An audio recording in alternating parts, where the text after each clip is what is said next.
ਖਾਲਸੇ ਦਾ ਅਰਥ ਲੋਕ ਸ਼ੁੱਧ ਕਰਦੇ ਆ, ਪਰ ਖਾਲਸੇ ਦਾ ਅਰਥ ਸ਼ੁੱਧ ਨਹੀਂ ਹੁੰਦਾ।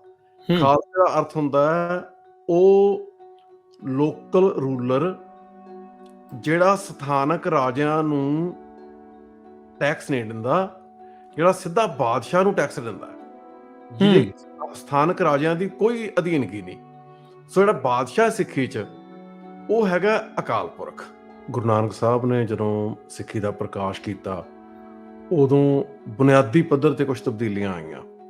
ਜਿਹੜੀਆਂ ਤਬਦੀਲੀਆਂ ਸੀ ਕਿ ਮਨੁੱਖ ਕੀ ਹੈ, ਕੁਦਰਤ ਕੀ ਹੈ, ਕੁਦਰਤ ਤੇ ਕਾਦਰ ਦਾ ਕੀ ਰਿਸ਼ਤਾ ਹੈ, ਮਨੁੱਖ ਦਾ ਅਕਾਲ ਪੁਰਖ ਨਾਲ ਕੀ ਰਿਸ਼ਤਾ ਹੈ। ਇਹ ਸਾਰੀਆਂ ਗੱਲਾਂ ਬਾਰੇ ਜਿਹੜੇ ਪਹਿਲੇ ਵਿਚਾਰ ਸੀ, ਉਹਨਾਂ ਦੇ ਮੁਕਾਬਲੇ ਇੱਕ ਨਵਾਂ ਦ੍ਰਿਸ਼ਟੀਕੋਣ ਗੁਰੂ ਨਾਨਕ ਸਾਹਿਬ ਨੇ ਜਿਹੜਾ ਨਿਸ਼ਚਿਤ ਕੀਤਾ। ਉਹਦਾ ਮਤਲਬ ਹੈ ਕੋਈ ਉੱਚੀ ਜਾਤ ਨਹੀਂ, ਕੋਈ ਨੀਵੀਂ ਜਾਤ ਨਹੀਂ, ਕੋਈ ਊਚ ਨਹੀਂ, ਕੋਈ ਨੀਚ ਨਹੀਂ। ਉਹਦਾ ਮਤਲਬ ਹੈ ਲੋਕਾਂ ਦਾ ਸਪਿਰਿਚੁਅਲ ਤੇ ਟੈਂਪੋਰਲ ਪੋਟੈਂਸ਼ੀਅਲ ਇੱਕੋ ਜਿਹਾ। ਸੋ 18ਵੀਂ ਸਦੀ ਦਾ ਇਤਿਹਾਸ ਹੈ ਜਿਹੜਾ, ਉਹ ਜਿਹੜੀ ਸਿੱਖਾਂ ਦੀ ਆਤਮਿਕ ਕਮਾਈ ਦੀ ਜਿਹੜੀ ਉੱਚਤਾ ਹੈ, ਉਹ ਇਤਿਹਾਸਕ ਘਟਨਾਵਾਂ ਦੇ ਰਾਹੀਂ ਪ੍ਰਗਟ ਹੁੰਦੀ ਹੈ।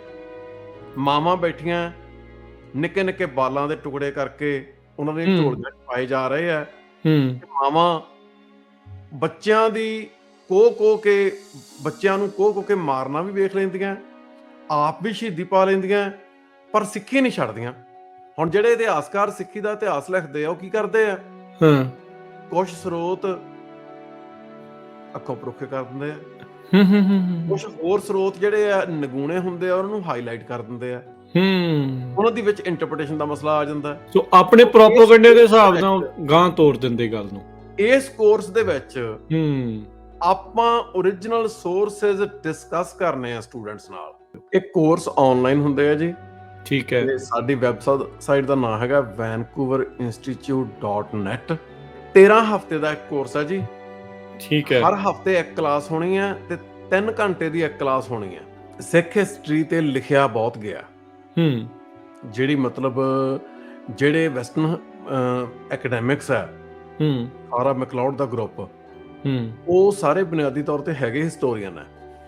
ਉਹ ਹਿਸਟਰੀ ਦੇ ਰਾਹੀਂ ਇਹ ਸਾਬਤ ਕਰਨ ਦੀ ਕੋਸ਼ਿਸ਼ ਕਰ ਰਹੇ ਆ ਕਿ ਜਿਹੜੀ ਸਿੱਖਾਂ ਦੀ ਵੱਖਰੀ ਹਸਤੀ, ਉਹ ਪੰਜਾਬ ਦੀ ਧਰਤੀ ਤੇ ਕਦੇ ਹੈ ਹੀ ਨਹੀਂ ਸੀ। ਜਿਹੜਾ ਸਿਕਸ ਇਨ ਦਾ 18th ਸੈਂਚੁਰੀ ਹੈ, ਉਹ ਪਹਿਲਾ ਕੋਰਸ ਹੈ ਹਿਸਟਰੀ। ਦੂਜਾ ਹੋਣਾ ਮਹਾਰਾਜਾ ਰਣਜੀਤ ਸਿੰਘ ਦੇ ਰਾਜ ਬਾਰੇ 1800 ਤੋਂ 1839। ਤੀਜਾ ਹੋਣਾ ਸਿੱਖ ਰਾਜ ਦੇ ਅਖੀਰਲੇ ਸਾਲਾਂ ਦੀ ਖਾਨਾ ਜੰਗੀ ਤੇ ਐਂਗਲੋ ਸਿੱਖ ਵਾਰਜ਼, 1840 ਤੋਂ 1849। ਚੌਥਾ ਹੋਣਾ ਬ੍ਰਿਟਿਸ਼ ਐਜੂਕੇਸ਼ਨਲ, ਐਡਮਿਨਿਸਟ੍ਰੇਟਿਵ ਤੇ ਲੈਂਗੁਏਜ ਪਾਲਿਸੀ। ਜਿਹੜੀ ਬ੍ਰਿਟਿਸ਼ ਪਾਲਿਸੀ ਮੇਕਿੰਗ ਬਣੀ ਹੈ 1850 ਤੋਂ 1860 ਤੱਕ, ਪਹਿਲੇ 10 ਸਾਲਾਂ 'ਚ, ਉਹ 10 ਸਾਲਾਂ ਤੇ ਇੱਕ ਕੋਰਸ ਹੋਣਾ। ਉਸ ਤੋਂ ਬਾਅਦ 1860 ਤੋਂ 1900 ਤੱਕ ਇੱਕ ਕੋਰਸ, 1900 ਤੋਂ 1947 ਤੱਕ ਇੱਕ ਕੋਰਸ, 1947 ਤੋਂ 1978 ਤੱਕ ਇੱਕ ਕੋਰਸ। ਠੀਕ ਹੈ। 78 ਤੋਂ ਗਾਂ ਜਿਹੜੀ ਸਾਰੀ ਮੂਵਮੈਂਟ, ਦਰਬਾਰ ਸਾਹਿਬ ਤੇ ਹਮਲਾ ਤੇ ਹੁਣ ਤੱਕ, ਉਹਦੇ ਤੇ ਇੱਕ ਕੋਰਸ। ਜੇ ਕੋਈ ਸਿੱਖ ਹਿਸਟਰੀ ਦਾ ਕੋਰਸ ਲਊਗਾ ਤਾਂ ਸਿਕਸ ਇਨ ਦਾ 18th ਸੈਂਚੁਰੀ, ਤਾਂ ਉਹਨਾਂ ਨੂੰ ਹਿਸਟਰੀ ਬਾਰੇ ਬਹੁਤ ਸਾਰੇ ਨਵੇਂ ਵੇਰਵੇ ਮਿਲਣਗੇ ਜਿਹੜੇ ਕਿਤਾਬਾਂ 'ਚੋਂ ਨਹੀਂ ਮਿਲਦੇ। ਬ੍ਰਾਹਮਣਾਂ ਨੇ ਆਪਣੀ ਧਰਮ ਦੀ ਵਿਆਖਿਆ ਦੇਣ ਲਈ ਧਰਮ ਸ਼ਾਸਤਰ, ਧਰਮ ਸੂਤਰ ਲਿਖੇ।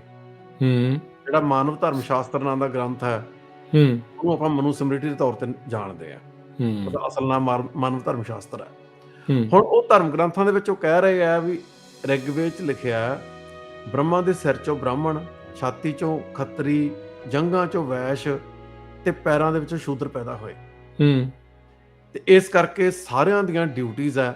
ਬ੍ਰਾਹਮਣ ਨੇ ਦਿਮਾਗ ਦਾ, ਪ੍ਰੀਸਟ ਦਾ ਕੰਮ ਕਰਨਾ, ਖੱਤਰੀ ਨੇ ਵਾਰੀਅਰ ਦਾ, ਰਾਜੇ ਦਾ ਕੰਮ ਕਰਨਾ, ਵੈਸ਼ ਨੇ ਖੇਤੀ, ਟ੍ਰੇਡ ਕਰਨਾ, ਤੇ ਸ਼ੂਦਰਾਂ ਨੇ ਉਤਲੇ 3 ਵਰਨਾਂ ਦੀ ਜਿਹੜੀ ਹੈ ਉਹ ਸੇਵਾ ਕਰਨੀ ਹੈ। ਹੁਣ ਇਹ ਗੱਲ ਦਾ ਆਧਾਰ ਦੱਸਿਆ ਉਹਨਾਂ ਨੇ ਧਰਮ ਸ਼ਾਸਤਰਾਂ 'ਚ ਕਿ ਬੰਦਾ ਆਪਣੇ ਪੂਰਬਲੇ ਜਨਮਾਂ ਦੇ ਕਰਮਾਂ ਕਰਕੇ ਉੱਚੀ ਜਾਂ ਨੀਵੀਂ ਜਾਤ 'ਚ ਪੈਦਾ ਹੁੰਦਾ। ਇਹ ਸਾਰਾ ਕੁਝ ਨਾਸ਼ ਹੁੰਦਾ ਹੈ ਜਦੋਂ ਖਾਲਸਾ ਸਾਜਿਆ ਜਾਂਦਾ ਹੈ ਤੇ ਜ਼ਿੰਦਗੀ ਦੀ ਇੱਕ ਨਵੀਂ ਸ਼ੁਰੂਆਤ ਹੁੰਦੀ ਹੈ। ਤੇ ਪਾਵਰ ਜਿਹੜੀ ਹੈ ਲੋਕਾਂ ਦੇ ਅੰਦਰੋਂ ਆਪਰੇਟ ਕਰ ਰਹੀ ਸੀ, ਉਹ ਪਾਵਰ ਨੂੰ ਉਹਦੀ ਫਾਊਂਡੇਸ਼ਨ ਤੋਂ ਹਿਲਾਤਾ, ਉਹਦੀ ਜੜ ਪੱਟਤੀ। ਗੁਰੂ ਸਾਹਿਬਾਨ ਨੇ ਜਿਸ ਤਰੀਕੇ ਨਾਲ ਸਿੱਖੀ ਲਿਆਂਦੀ, ਉਹ ਸੋਵਰਨਟੀ ਦੀ ਸ਼ੁਰੂਆਤ ਗੁਰੂ ਨਾਨਕ ਸਾਹਿਬ ਤੋਂ ਹੀ ਹੁੰਦੀ ਹੈ। ਗੁਰੂ ਨਾਨਕ ਸਾਹਿਬ ਨੇ ਸਿੱਖੀ ਦਾ ਸੰਪੂਰਨ ਵਿਜ਼ਨ ਧਰਤੀ ਦੇ ਉੱਤੇ ਸਥਾਪਿਤ ਕੀਤਾ। ਉਹਦੇ ਵੱਖੋ ਵੱਖਰੇ ਪਹਿਲੂ ਆ ਜਿਹੜੇ, ਉਹ ਵੱਖੋ ਵੱਖਰੇ ਗੁਰੂ ਸਾਹਿਬਾਨ ਦੇ ਟਾਈਮ ਪੀਰੀਅਡ ਦੌਰਾਨ ਸਮੇਂ-ਸਮੇਂ ਤੇ ਪ੍ਰਗਟ ਹੋਏ।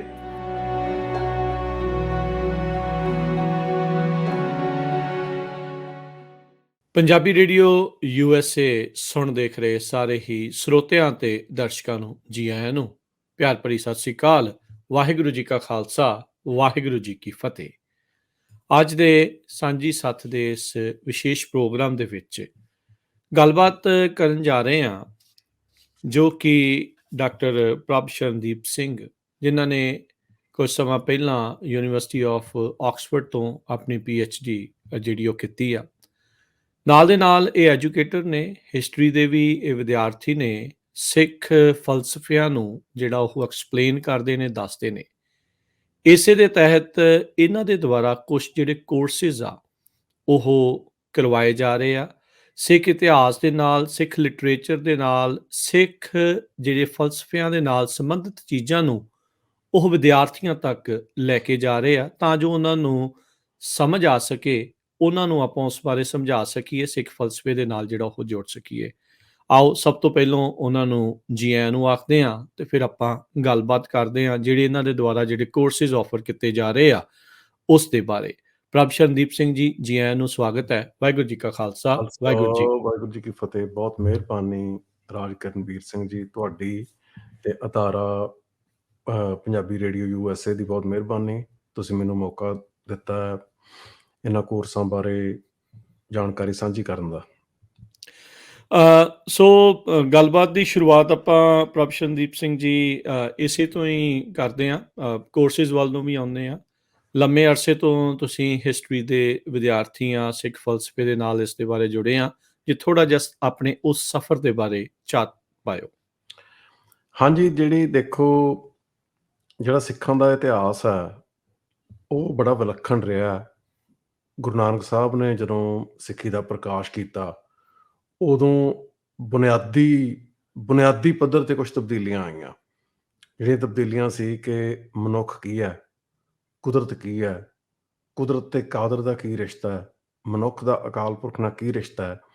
ਇਹ ਸਾਰੀਆਂ ਗੱਲਾਂ ਬਾਰੇ ਜਿਹੜੇ ਪਹਿਲੇ ਵਿਚਾਰ ਸੀ, ਉਹਨਾਂ ਦੇ ਮੁਕਾਬਲੇ ਇੱਕ ਨਵਾਂ ਦ੍ਰਿਸ਼ਟੀਕੋਣ ਗੁਰੂ ਨਾਨਕ ਸਾਹਿਬ ਨੇ ਜਿਹੜਾ ਨਿਸ਼ਚਿਤ ਕੀਤਾ, ਜਿਹਦਾ ਅਰਥ ਸੀ ਕਿ ਹਰ ਜ਼ਰਰਾ ਜਿਹੜਾ ਧਰਤੀ ਦਾ, ਸ੍ਰਿਸ਼ਟੀ ਦਾ, ਉਹ ਦੈਵੀ ਹੈ, ਉਹਦੇ 'ਚ ਅਕਾਲ ਪੁਰਖ ਦਾ ਪ੍ਰਕਾਸ਼ ਹੈ। ਉਹਦਾ ਮਤਲਬ ਹੈ ਹਰ ਮਨੁੱਖ ਪਵਿੱਤਰ ਹੈ। ਉਹਦਾ ਮਤਲਬ ਹੈ ਕੋਈ ਉੱਚੀ ਜਾਤ ਨਹੀਂ, ਕੋਈ ਨੀਵੀਂ ਜਾਤ ਨਹੀਂ, ਕੋਈ ਊਚ ਨਹੀਂ, ਕੋਈ ਨੀਚ ਨਹੀਂ। ਉਹਦਾ ਮਤਲਬ ਹੈ ਲੋਕਾਂ ਦਾ ਸਪਿਰਿਚੁਅਲ ਤੇ ਟੈਂਪੋਰਲ ਪੋਟੈਂਸ਼ੀਅਲ ਇੱਕੋ ਜਿਹਾ। ਬ੍ਰਾਹਮਣਵਾਦ ਨੇ ਲੋਕਾਂ ਦੇ ਸਪਿਰਿਚੁਅਲ ਤੇ ਟੈਂਪੋਰਲ ਪੋਟੈਂਸ਼ੀਅਲ ਤੇ ਰੋਕਾਂ ਲਾਈਆਂ।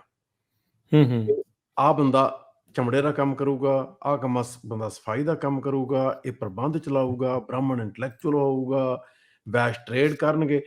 ਗੁਰੂ ਨਾਨਕ ਸਾਹਿਬ ਨੇ ਕਿਹਾ ਹਰ ਬੰਦੇ 'ਚ ਇੱਕੋ ਅਕਾਲ ਪੁਰਖ ਦੀ ਜੋਤ ਹੈ।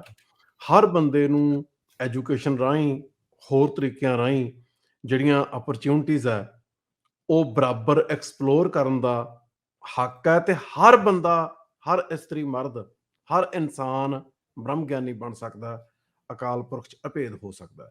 ਇਹਦੇ ਵਿੱਚੋਂ ਸਿੱਖ ਹਿਸਟਰੀ ਪੈਦਾ ਹੋਈ। ਆਮ ਲੋਕ ਜਿਹੜੇ ਸੀ, ਉਹਨਾਂ ਦੇ ਅੰਦਰ ਸਿੱਖੀ ਨੇ ਗੌਰਵ ਦਾ ਅਹਿਸਾਸ ਭਰਿਆ। ਜਦੋਂ 10ਵੇਂ ਪਾਤਸ਼ਾਹ ਨੇ ਅੰਮ੍ਰਿਤ ਛਕਾਇਆ ਤੇ 10ਵੇਂ ਪਾਤਸ਼ਾਹ ਨੇ ਸਿੱਖਾਂ ਨੂੰ ਖਾਲਸਾ ਬਣਾਇਆ। ਖਾਲਸੇ ਦਾ ਅਰਥ ਲੋਕ ਸ਼ੁੱਧ ਕਰਦੇ ਆ, ਪਰ ਖਾਲਸੇ ਦਾ ਅਰਥ ਸ਼ੁੱਧ ਨਹੀਂ ਹੁੰਦਾ। ਖਾਲਸੇ ਦਾ ਅਰਥ ਹੁੰਦਾ ਹੈ ਉਹ ਲੋਕਲ ਰੂਲਰ ਜਿਹੜਾ ਸਥਾਨਕ ਰਾਜਿਆਂ ਨੂੰ ਟੈਕਸ ਨਹੀਂ ਦਿੰਦਾ, ਜਿਹੜਾ ਸਿੱਧਾ ਬਾਦਸ਼ਾਹ ਨੂੰ ਟੈਕਸ ਦਿੰਦਾ, ਜਿਹਦੇ ਸਥਾਨਕ ਰਾਜਿਆਂ ਦੀ ਕੋਈ ਅਧੀਨਗੀ ਨਹੀਂ। ਸੋ ਜਿਹੜਾ ਬਾਦਸ਼ਾਹ ਸਿੱਖੀ 'ਚ, ਉਹ ਹੈਗਾ ਅਕਾਲ ਪੁਰਖ। ਜਿਹੜਾ ਮਤਲਬ ਕਹੂ ਹਰ ਸਮਾਨ ਨਹੀਂ ਰਾਜਾ, ਇਹ ਗੁਰਬਾਣੀ ਦਾ ਫਰਮਾਨ ਹੈ। ਸੋ ਜਿਹੜਾ ਖਾਲਸਾ ਹੈ ਉਹ ਅਕਾਲ ਪੁਰਖ ਦੀ ਸੱਤਾ ਦੇ ਥੱਲੇ ਇੱਕ ਸੋਵਰਨ ਇੰਡੀਵਿਜੂਅਲ ਹੈ। ਇੱਕ ਮਨੁੱਖ ਨੂੰ ਜਿਹੜੀ ਸੋਵਰਨਟੀ ਬਖਸ਼ੀ 10ਵੇਂ ਪਾਤਸ਼ਾਹ ਨੇ, ਉਹਦੇ ਉਸ ਅਹਿਸਾਸ ਦੇ ਵਿੱਚੋਂ ਸਿੱਖ ਇਤਿਹਾਸ ਪੈਦਾ ਹੋਇਆ, ਜਿਹੜੀ ਦਇਆ, ਨਿਰਮਲਤਾ, ਸਚਾਈ ਤੇ ਨਿਆਂ ਦਾ ਭਾਵ ਗੁਰੂ ਸਾਹਿਬਾਨ ਨੇ ਗੁਰਬਾਣੀ ਰਾਹੀਂ, ਆਪਣੇ ਅਮਲਾਂ ਰਾਹੀਂ ਸਿੱਖਾਂ ਦੇ ਹਿਰਦੇ ਦੇ ਵਿੱਚ ਪਾਇਆ। ਉਹਦੇ ਵਿੱਚੋਂ ਬਾਬਾ ਬੰਦਾ ਸਿੰਘ ਬਹਾਦਰ ਦੇ ਅੰਦਰ ਇਹ ਭਾਵਨਾ ਜਾਗੀ ਕਿ ਜਗੀਰਦਾਰਾਂ ਕੋਲੇ ਜ਼ਮੀਨਾਂ ਦੀ ਮਾਲਕੀ ਦਾ ਕੋਈ ਹੱਕ ਨਹੀਂ, ਜ਼ਮੀਨਾਂ ਦੀ ਮਾਲਕੀ ਦਾ ਹੱਕ ਮੁਜ਼ਾਰਿਆਂ ਕੋਲੇ ਹੋਣਾ ਚਾਹੀਦਾ। ਜਿਹੜੇ ਰੈਵੋਲੂਸ਼ਨ ਆਇਆ, ਰੈਵੋਲੂਸ਼ਨਰੀ ਸ਼ਿਫਟ ਆਈ, ਪਰ ਕੁਐਸਚਨ ਹੈ ਰੈਵੋਲੂਸ਼ਨ ਆਇਆ ਕਿੱਥੋਂ? ਕਿਸੇ ਵਿਚਾਰਧਾਰਾ ਚੋਂ ਨਹੀਂ, ਬੰਦਿਆਂ ਦੇ ਅੰਦਰਲੀ ਸਪਿਰਿਚੁਅਲ ਟਰਾਂਸਫਾਰਮੇਸ਼ਨ ਦੇ ਵਿੱਚੋਂ ਰੈਵੋਲੂਸ਼ਨ ਆਇਆ। ਸੋ ਇਤਿਹਾਸ ਦੀ ਬੁਨਿਆਦ ਇਹ ਹੈ ਕਿ ਗੁਰਬਾਣੀ ਨੇ ਬੰਦੇ ਨੂੰ ਅੰਦਰੋਂ ਟਰਾਂਸਫਾਰਮ ਕੀਤਾ। ਅੰਦਰੋਂ ਟਰਾਂਸਫਾਰਮ ਸਿੱਖਾਂ ਦੀ ਸੰਗਤ ਬਣੀ, ਉਹ ਸੰਗਤ ਨੂੰ ਗੁਰੂ ਨੇ ਖਾਲਸਾ ਬਣਾਇਆ। ਗੁਰ ਸੰਗਤ ਕੀਨੀ ਖਾਲਸਾ, ਗੁਰੂ ਦੀ ਸੰਗਤ ਨੂੰ ਇੱਕ ਸੋਵਰਨ ਜਿਹੜੀ ਨੇਸ਼ਨ ਹੈ ਉਹਦਾ ਰੂਪ ਦਿੱਤਾ 10ਵੇਂ ਪਾਤਸ਼ਾਹ ਸ੍ਰੀ ਗੁਰੂ ਗੋਬਿੰਦ ਸਿੰਘ ਜੀ ਮਹਾਰਾਜ ਨੇ। ਤੇ ਉਸ ਅਹਿਸਾਸ ਦੇ ਵਿੱਚੋਂ, ਉਸ ਗੌਰਵ ਦੇ ਵਿੱਚੋਂ, ਉਸ ਅੰਦਰਲੀ ਸਪਿਰਿਚੁਅਲ ਟਰਾਂਸਫਾਰਮੇਸ਼ਨ ਦੇ ਵਿੱਚੋਂ ਜਿਹੜੀ ਸਿੱਖ ਹਿਸਟਰੀ ਹੈ ਉਹ ਹੋਂਦ ਦੇ ਵਿੱਚ ਆਈ। ਸੋ ਜਦੋਂ ਆਪਾਂ ਇਤਿਹਾਸ ਪੜ੍ਹਨਾ ਹੈ, ਇਤਿਹਾਸ ਨੂੰ ਸਮਝਣ ਦਾ ਇਹ ਕੰਟੈਕਸਟ ਹੈ। ਪ੍ਰੋਫੈਸਰ ਪੂਰਨ ਸਿੰਘ ਲਿਖਦੇ ਆ, ਲੋਕ ਇਤਿਹਾਸ ਬਾਰੇ ਗੱਲ ਕਰਦੇ ਆ, ਲਿਖਦੇ ਆ, ਤੇ ਉਹ ਘਟਨਾਵਾਂ ਦੇ ਵੇਰਵੇ ਦੇਈ ਜਾਂਦੇ ਆ। ਸਿੱਖ ਇਤਿਹਾਸ ਘਟਨਾਵਾਂ ਦਾ ਵੇਰਵਾ ਨਹੀਂ, ਸਿੱਖ ਇਤਿਹਾਸ ਜਿਹੜੀ ਬੰਦੇ ਦੇ ਆਤਮਾ ਦੇ ਅੰਦਰ ਤਬਦੀਲੀਆਂ ਆਈਆਂ, ਇਹ ਉਹਦਾ ਇਤਿਹਾਸ ਹੈ। ਸੋ 18ਵੀਂ ਸਦੀ ਦਾ ਇਤਿਹਾਸ ਹੈ ਜਿਹੜਾ, ਉਹ ਜਿਹੜੀ ਸਿੱਖਾਂ ਦੀ ਆਤਮਕ ਕਮਾਈ ਦੀ ਜਿਹੜੀ ਉੱਚਤਾ ਹੈ ਉਹ ਇਤਿਹਾਸਕ ਘਟਨਾਵਾਂ ਦੇ ਰਾਹੀਂ ਪ੍ਰਗਟ ਹੁੰਦੀ ਹੈ। ਮਾਵਾਂ ਬੈਠੀਆਂ ਨਿੱਕੇ ਨਿੱਕੇ ਬਾਲਾਂ ਦੇ ਟੁਕੜੇ ਕਰਕੇ ਉਹਨਾਂ ਦੇ ਝੋਲੀਆਂ ਪਾਏ ਜਾ ਰਹੇ ਆ। ਮਾਵਾਂ ਬੱਚਿਆਂ ਦੀ ਬੱਚਿਆਂ ਨੂੰ ਕੋਹ ਕੇ ਮਾਰਨਾ ਵੀ ਵੇਖ ਲੈਂਦੀਆਂ, ਆਪ ਵੀ ਸ਼ਹੀਦੀ ਪਾ ਲੈਂਦੀਆਂ, ਪਰ ਸਿੱਖੀ ਨਹੀਂ ਛੱਡਦੀਆਂ। ਮਾਵਾਂ ਕਨਵਰਟ ਨਹੀਂ ਹੁੰਦੀਆਂ। ਇਹ ਜਿਹੜੀ ਇਸ ਪੱਧਰ ਦੀ ਆਤਮਿਕ ਉੱਚਤਾ ਹੈ, ਇਸ ਪੱਧਰ ਦਾ ਬਲਵਾਨ ਮਨ ਆਮ ਲੋਕਾਂ ਦਾ ਪੈਦਾ ਹੋਇਆ, ਆਮ ਕਿਰਤ ਕਰਕੇ ਰੋਟੀ ਖਾਣ ਵਾਲੇ ਲੋਕਾਂ ਦਾ। ਤੇ ਆਮ ਕਿਰਤ ਕਰਕੇ ਰੋਟੀ ਖਾਣ ਵਾਲੇ ਲੋਕਾਂ ਨੇ ਇੱਕ ਵੱਡੀ ਮੁਗਲ ਸਲਤਨਤ ਨੂੰ ਤਬਾਹ ਕੀਤਾ। ਅਫਗਾਨਾਂ ਦੇ ਜਿਹੜੇ ਹਮਲੇ ਸੀ ਉਹਨਾਂ ਦਾ ਮੂੰਹ ਮੋੜਿਆ, ਤੇ ਉੱਥੇ ਜਿਹੜੀ ਖਾਲਸੇ ਦੀ ਸੋਵਰਨਟੀ ਹੈ ਉਹ ਸਥਾਪਿਤ ਕੀਤੀ। ਸੋ ਇਹ ਬੁਨਿਆਦੀ ਕੰਟੈਕਸਟ ਹੈ ਜਿਹਨੂੰ ਜਿਹੜੇ ਬਹੁਤੇ ਗੈਰ ਸਿੱਖ ਇਤਿਹਾਸਕਾਰ ਹੈ ਉਹ ਮਿਸ ਕਰਦੇ ਆ। ਤੇ ਇਹ ਜਿਹੜਾ ਕੋਰਸ ਹੈ ਦ ਸਿਕਸ ਇਨ ਦ 18th ਸੈਂਚੁਰੀ, ਇਹਦੇ ਦੋ ਧਰਾਤਲ ਹੋਣੇ ਆ। ਪਹਿਲਾ ਧਰਾਤਲ ਹੈ ਕਿ ਇਤਿਹਾਸਕ ਘਟਨਾਵਾਂ ਦੇ ਜਿਹੜੇ ਵੇਰਵੇ ਹੋਰ ਇਤਿਹਾਸਕਾਰਾਂ ਨੇ ਦਿੱਤੇ ਉਹ ਵੇਰਵੇ ਸਹੀ ਕਿਵੇਂ ਨੇ। ਠੀਕ ਹੈ, ਓਕੇ। ਪਹਿਲਾ। ਦੂਜਾ ਇਹ ਹੈ ਵੀ ਜਿਹੜੀਆਂ ਇਤਿਹਾਸਕ ਘਟਨਾਵਾਂ ਉਹ ਸਿਗਨੀਫਾਈ ਕੀ ਕਰਦੀਆਂ। ਮੈਂ ਤੁਹਾਨੂੰ ਇੱਕ ਐਗਜ਼ਾਮਪਲ ਦਿੰਦਾ। ਹਰਜੋਤ ਬਰਾਏ ਨੇ 1994 ਦੇ ਵਿੱਚ ਕਿਤਾਬ ਲਿਖੀ, ਕੰਸਟਰਕਸ਼ਨ ਆਫ ਰਿਲੀਜੀਅਸ ਬਾਉਂਡਰੀਜ਼। ਠੀਕ ਹੈ। ਉਸ ਕਿਤਾਬ ਦੇ ਵਿੱਚ ਹਰਜੋਤ ਬਰਾਏ ਨੇ ਕਿਹਾ ਕਿ ਜਿਹੜੀਆਂ ਸਿੱਖਾਂ, ਮੁਸਲਮਾਨਾਂ, ਹਿੰਦੂਆਂ ਦੇ ਵਿੱਚ ਰਿਲੀਜੀਅਸ ਬਾਉਂਡਰੀਜ਼ ਹੈ, ਇਹ ਅੰਗਰੇਜ਼ਾਂ ਦੇ ਆਉਣ ਤੋਂ ਬਾਅਦ ਹੋਂਦ ਦੇ ਵਿੱਚ ਆਈਆਂ। ਅੰਗਰੇਜ਼ਾਂ ਦੇ ਆਉਣ ਤੋਂ ਪਹਿਲਾਂ ਕੋਈ ਰਿਲੀਜੀਅਸ ਬਾਉਂਡਰੀ ਨਹੀਂ ਸੀਗੀਆਂ। ਉਹੀ ਲੋਕ ਦੇਵੀ ਦੇ ਜਾਂਦੇ ਸੀ, ਉਹੀ ਸੂਫੀ ਫਕੀਰਾਂ ਦੇ ਜਾਂਦੇ ਸੀ, ਉਹੀ ਗੁਰਦੁਆਰੇ। ਠੀਕ ਹੈ। ਹੁਣ ਇਹ ਉਹਨੇ ਕਿਤਾਬ ਲਿਖਤੀ। ਹੁਣ ਕੁਐਸਚਨ ਹੈ ਕਿ 1716 ਤੋਂ ਬਾਅਦ ਦਿੱਲੀ ਦੀ ਹਕੂਮਤ ਨੇ ਪੰਜਾਬ ਦੇ ਗਵਰਨਰ ਅਬਦੁਲ ਸਮਦ ਖਾਨ ਨੂੰ ਹੁਕਮ ਚਾੜਿਆ ਕਿ ਸਿੱਖਾਂ ਦਾ ਖੁਰਾ ਖੋਜ ਮਿਟਾ ਦਿਓ। ਸਿੱਖਾਂ ਦੀ ਨਸਲਕੁਸ਼ੀ ਸ਼ੁਰੂ ਹੋ ਗਈ, ਜਿਹੜੀ ਜਿਵੇਂ ਅਗਲੇ ਕਈ ਦਹਾਕਿਆਂ ਤੱਕ ਚੱਲਦੀ ਰਹੀ। ਅਬਦੁਲ ਸਮਦ ਖਾਨ ਆਇਆ, ਫਿਰ ਮੀਰ ਮੰਨੂ ਆਇਆ, ਆਉਂਦੇ ਜਾਂਦੇ ਰਹੇ। ਉਸ ਦੌਰਾਨ ਜਿੰਨੇ ਸਿੱਖਾਂ ਤੇ ਜ਼ੁਲਮ ਹੋਏ, ਤੇ ਉਹਦੇ ਬਾਵਜੂਦ ਉਹ ਕਹਿੰਦੇ ਤੇਰੇ ਕੋਲ ਦੋ ਆਪਸ਼ਨ ਆ, ਇਸਲਾਮ ਜਾਂ ਡੈਥ। ਮੁਸਲਮਾਨ ਬਣ ਜਾ, ਤੇਰੀ ਜਾਨ ਬਖਸ਼ ਦਿਆਂਗੇ, ਸਿੱਖ ਰਹੇਗਾ ਮਾਰਿਆ ਜਾਏਗਾ। ਉਹ ਮੌਤ ਕਬੂਲ ਕਰ ਰਹੇ ਆ। ਜੇ ਰਿਲੀਜੀਅਸ ਬਾਉਂਡਰੀਜ਼ ਹੈ ਨਹੀਂ, ਪੂਰੀ ਦੀ ਪੂਰੀ 18ਵੀਂ ਸਦੀ ਸਿੱਖ ਕੱਟ ਕੇ ਕਾਹਦੇ ਲਈ ਮਰੀ ਗਏ। ਮੰਨ ਲਓ ਆਪਾਂ ਇਹ ਕਹਿੰਦੇ ਆ ਵੀ ਖਾਲਸਾ ਲੜਦਾ ਸੀ, ਖਾਲਸਾ ਸਿੱਖਾਂ ਦਾ ਇੱਕ ਛੋਟਾ ਹਿੱਸਾ ਸੀ। ਹੂੰ ਖਾਲਸਾ ਜੰਗਲਾਂ 'ਚ ਪਹਾੜਾਂ ਦੇ ਵਿੱਚੋਂ ਗੁਰੀਲਾ ਲੜਾਈ ਦੇ ਰਿਹਾ ਸੀ। ਜੰਗਲਾਂ ਤੇ ਪਹਾੜਾਂ ਦੇ ਵਿੱਚ ਲੜ ਰਹੇ ਲੋਕ ਬਿਨਾਂ ਸਪਲਾਈ ਲਾਈਨ ਤੋਂ ਕਿਵੇਂ ਸਰਵਾਈਵ ਕਰਨਗੇ? ਸਹੀ ਗੱਲ। ਜੇ ਉਹਨਾਂ ਨੂੰ ਕੱਪੜੇ, ਫੂਡ, ਹਥਿਆਰ ਕੋਈ ਸਪਲਾਈ ਨਹੀਂ ਕਰੂਗਾ, ਜੇ ਉਹਨਾਂ ਨੂੰ ਨਵੀਂ ਰਿਕਰੂਟਮੈਂਟ ਨਹੀਂ ਮਿਲੂਗੀ, ਉਹ ਕਿਵੇਂ ਲੜਨਗੇ? ਉਹ ਸਾਰੀ ਦੀ ਸਾਰੀ ਕਮਿਊਨਿਟੀ ਦੀ ਪਾਰਟਿਸਿਪੇਸ਼ਨ ਸੀ ਉਹਦੇ ਵਿੱਚ। ਬਿਲਕੁਲ। ਨਾਲੇ ਉਹ ਇਕੱਲੇ ਜੰਗਲਾਂ 'ਚ ਥੋੜ੍ਹਾ ਬੈਠੇ ਰਹਿੰਦੇ ਸੀ, ਉਹ ਮੈਦਾਨਾਂ 'ਚ ਆਉਂਦੇ ਸੀ, ਮੈਦਾਨਾਂ ਦੇ ਵਿੱਚ ਜਾ ਕੇ ਲੜਦੇ ਸੀ, ਹਮਲੇ ਕਰਦੇ ਸੀ। ਉੱਥੇ ਲੋਕਾਂ ਦੀ ਅਸਿਸਟੈਂਸ, ਪਿੰਡਾਂ 'ਚ ਰਹਿਣ ਵਾਲੇ, ਸ਼ਹਿਰਾਂ 'ਚ ਰਹਿਣ ਵਾਲੇ ਸਿੱਖਾਂ ਦੀ ਅਸਿਸਟੈਂਸ ਉਹਨਾਂ ਨੂੰ ਚਾਹੀਦੀ ਸੀ, ਉਹ ਵਰਤਦੇ ਸੀ। ਸੋ ਪੂਰੀ ਦੀ ਪੂਰੀ ਸਿੱਖ ਕੌਮ ਨੇ ਪੂਰੀ 18ਵੀਂ ਸਦੀ 'ਚ ਜਿਹੜੀ ਰੈਜ਼ਿਸਟੈਂਸ ਵਿਖਾਈ, ਉਹ ਰੈਜ਼ਿਸਟੈਂਸ ਇਸ ਗੱਲ ਦੀ ਇਤਿਹਾਸਕ ਗਵਾਹੀ ਹੈ ਕਿ ਸਿੱਖਾਂ ਦੇ ਵਿੱਚ ਇੱਕ ਸਾਂਝਾ ਕੌਮੀ ਜਜ਼ਬਾ ਸੀ। ਬਿਲਕੁਲ। ਉਹ ਇੱਕ ਕੌਮ ਦੇ ਤੌਰ ਤੇ ਵਿਚਰ ਰਹੇ ਸੀ, ਤੇ ਇਹ ਗੱਲ ਹੋ ਨਹੀਂ ਸਕਦੀ ਜੇ ਰਿਲੀਜੀਅਸ ਬਾਉਂਡਰੀਜ਼ ਵੈਲ ਡਿਫਾਈਨਡ ਨਾ ਹੋਣ। ਉਹ ਇਤਿਹਾਸ ਦੇ ਉੱਤੇ ਜਿਹੜੀ ਬਰੀਕੀ ਨਾਲ ਨਜ਼ਰਸਾਨੀ ਕਰਨੀ, ਇਤਿਹਾਸ ਨੂੰ ਨੇੜਿਓਂ ਵੇਖਣਾ, ਉਹਦੇ ਨਾਲ ਬਹੁਤ ਸਾਰੀਆਂ ਜਿਹੜੀਆਂ ਹੋਰ ਇਹ ਜਿਹੜੇ ਇੰਟਰਪ੍ਰੀਟੇਸ਼ਨ ਦੇ ਮਸਲੇ ਆ, ਉਹ ਬਹੁਤ ਸਾਰੇ ਹੱਲ ਹੋ ਜਾਂਦੇ ਆ। ਹੁਣ ਜਿਹੜੇ ਇਤਿਹਾਸਕਾਰ ਸਿੱਖੀ ਦਾ ਇਤਿਹਾਸ ਲਿਖਦੇ ਆ, ਉਹ ਕੀ ਕਰਦੇ ਆ? ਕੁਝ ਸਰੋਤ ਅੱਖੋਂ ਪਰੋਖੇ ਕਰ ਦਿੰਦੇ ਆ, ਕੁਝ ਹੋਰ ਸਰੋਤ ਜਿਹੜੇ ਆ ਨਗੂਣੇ ਹੁੰਦੇ ਆ, ਉਹਨਾਂ ਨੂੰ ਹਾਈਲਾਈਟ ਕਰ ਦਿੰਦੇ ਆ, ਉਹਨਾਂ ਦੀ ਵਿੱਚ ਇੰਟਰਪ੍ਰੀਟੇਸ਼ਨ ਦਾ ਮਸਲਾ ਆ ਜਾਂਦਾ। ਸੋ ਆਪਣੇ ਪ੍ਰੋਪਗੈਂਡੇ ਦੇ ਹਿਸਾਬ ਨਾਲ ਗਾਂ ਤੋੜ ਦਿੰਦੇ ਗੱਲ ਨੂੰ। ਇਸ ਕੋਰਸ ਦੇ ਵਿੱਚ ਆਪਾਂ ਓਰੀਜਨਲ ਸੋਰਸਸ ਡਿਸਕਸ ਕਰਨੇ ਆ ਸਟੂਡੈਂਟਸ ਨਾਲ। ਠੀਕ ਹੈ। ਜੇ ਮੈਕਲਾਉਡ ਨੇ ਹਿਸਟਰੀ ਲਿਖੀ, ਉਹਦੇ ਚ ਕੀ ਉਹਨੇ ਇਗਨੋਰ ਕੀਤਾ, ਹਰਜੋਤ ਬਰਾਏ ਨੇ ਕੀ ਇਗਨੋਰ ਕੀਤਾ, ਪੂਰਨਿਮਾ ਧਵਨ ਕੀ ਕਰ ਰਹੀ ਹੈ, ਹਰੀਰਾਮ ਗੁਪਤੇ ਨੇ ਕੀ ਕੀਤਾ। ਸੋ ਇੱਕ ਲੰਮੀ ਲਿਸਟ ਹੈ, ਫੈਨਕ ਹੈ, ਮਤਲਬ ਹੋਰ ਬਹੁਤ ਸਾਰੇ ਜਿਹੜੇ ਉਸ ਪੀਰੀਅਡ ਦੇ ਉੱਤੇ ਹਿੰਦੂ ਤੇ ਜਿਹੜੇ ਗੋਰੇ ਇਤਿਹਾਸਕਾਰ ਹੈ, ਉਹਨਾਂ ਨੇ ਲਿਖਿਆ।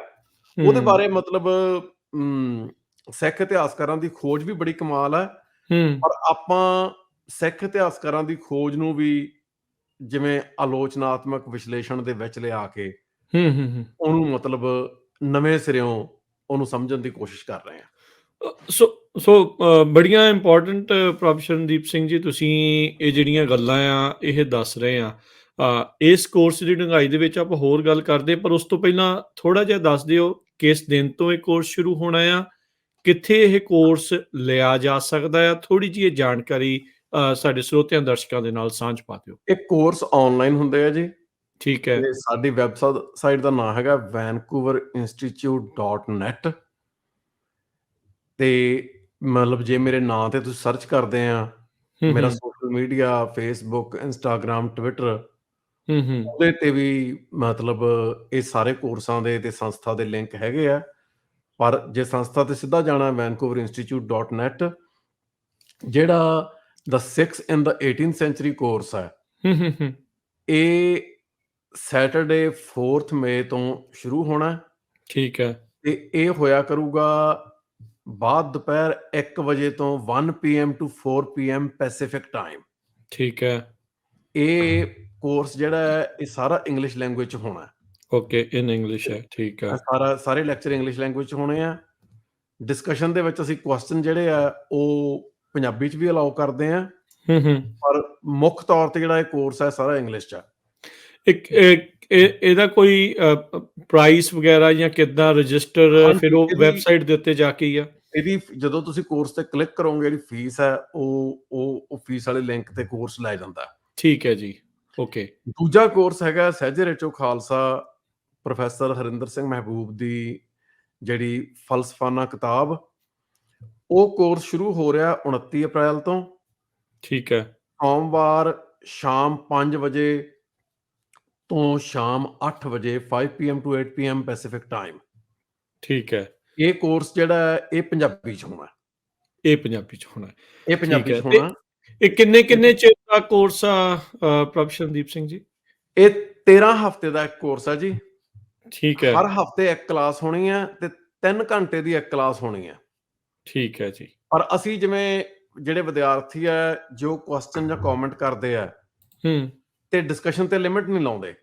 ਪਿਛਲੇ ਸਮੈਸਟਰਾਂ 'ਚ ਜਿਹੜੀਆਂ ਸਾਡੀਆਂ ਕਲਾਸਿਸ ਹੈ ਉਹ 3.5 ਘੰਟੇ ਤਾਂ ਆਮ ਹੀ ਹੁੰਦੀਆਂ ਸੀ, ਪਰ ਕਦੇ-ਕਦੇ ਜਿਹੜਾ ਸੈਸ਼ਨ ਹੈ ਉਹ 5-5.5 ਘੰਟੇ ਤੱਕ ਵੀ ਚਲਿਆ ਜਾਂਦਾ।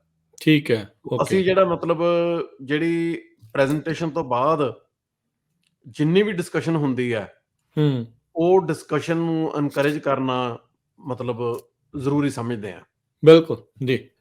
ਸੋ ਹਾਂਜੀ, ਉਹ ਮੇਨ ਮਕਸਦ ਇਹ ਆ ਵੀ ਜਿੰਨੇ ਜ਼ਿਆਦਾ ਕੁਐਸਚਨ ਹੋਣਗੇ ਉਨੇ ਜ਼ਿਆਦਾ ਆਨਸਰ ਨਿਕਲਣਗੇ। ਕੋਰਸਿਸ ਦੇ ਵਿੱਚ ਡੂੰਘਾਈ ਦੇ ਵਿੱਚ ਜਾਣਾ ਆ, ਜਿੱਦਾਂ ਦੇ ਕੁਐਸਚਨਸ ਹੋਣਗੇ ਤਾਂ ਫਿਰ ਜਿੰਨਾ ਵਿਦਿਆਰਥੀ ਸਿੱਖੂਗਾ, ਜਿੰਨਾ ਜ਼ਿਆਦਾ ਕੁਐਸਚਨ ਕਰੂਗਾ ਉਸ ਦੇ ਵਿੱਚ ਉਨਾ ਹੀ ਜਿਹੜਾ ਉਹ ਬੈਟਰ ਆ, ਕਿਉਂਕਿ ਇਵੈਂਚੁਅਲੀ ਆਪਾਂ ਚਾਹੁੰਦੇ ਆ ਵੀ ਇੱਦਾਂ ਦੇ ਜਿਹੜੇ ਹੋਰ ਇੰਟੈਲੈਕਟਸ ਆਪਣੇ ਜਿਹੜੀ ਕਮਿਊਨਿਟੀ ਦੇ ਵਿੱਚ ਆਉਣ, ਹਿਸਟਰੀ ਨੂੰ ਪੜ੍ਹਨ ਤੇ ਹਿਸਟਰੀ 'ਚ ਕਿੱਥੇ ਕਤਾਈਆਂ ਹੈ, ਕਿੱਥੇ ਪ੍ਰੋਪੇਗੈਂਡਾ ਹੈ, ਕਿੱਥੇ ਅਸਲੀਅਤ ਹੈ, ਕਿੱਥੇ ਧੱਕੇ ਨਾਲ ਚੀਜ਼ਾਂ ਵਾੜੀਆਂ ਹੋਈਆਂ, ਉਦਾਂ ਦੀ ਜਿਹੜੀ ਉਹ ਪਛਾਣ ਹੋ ਸਕੇ।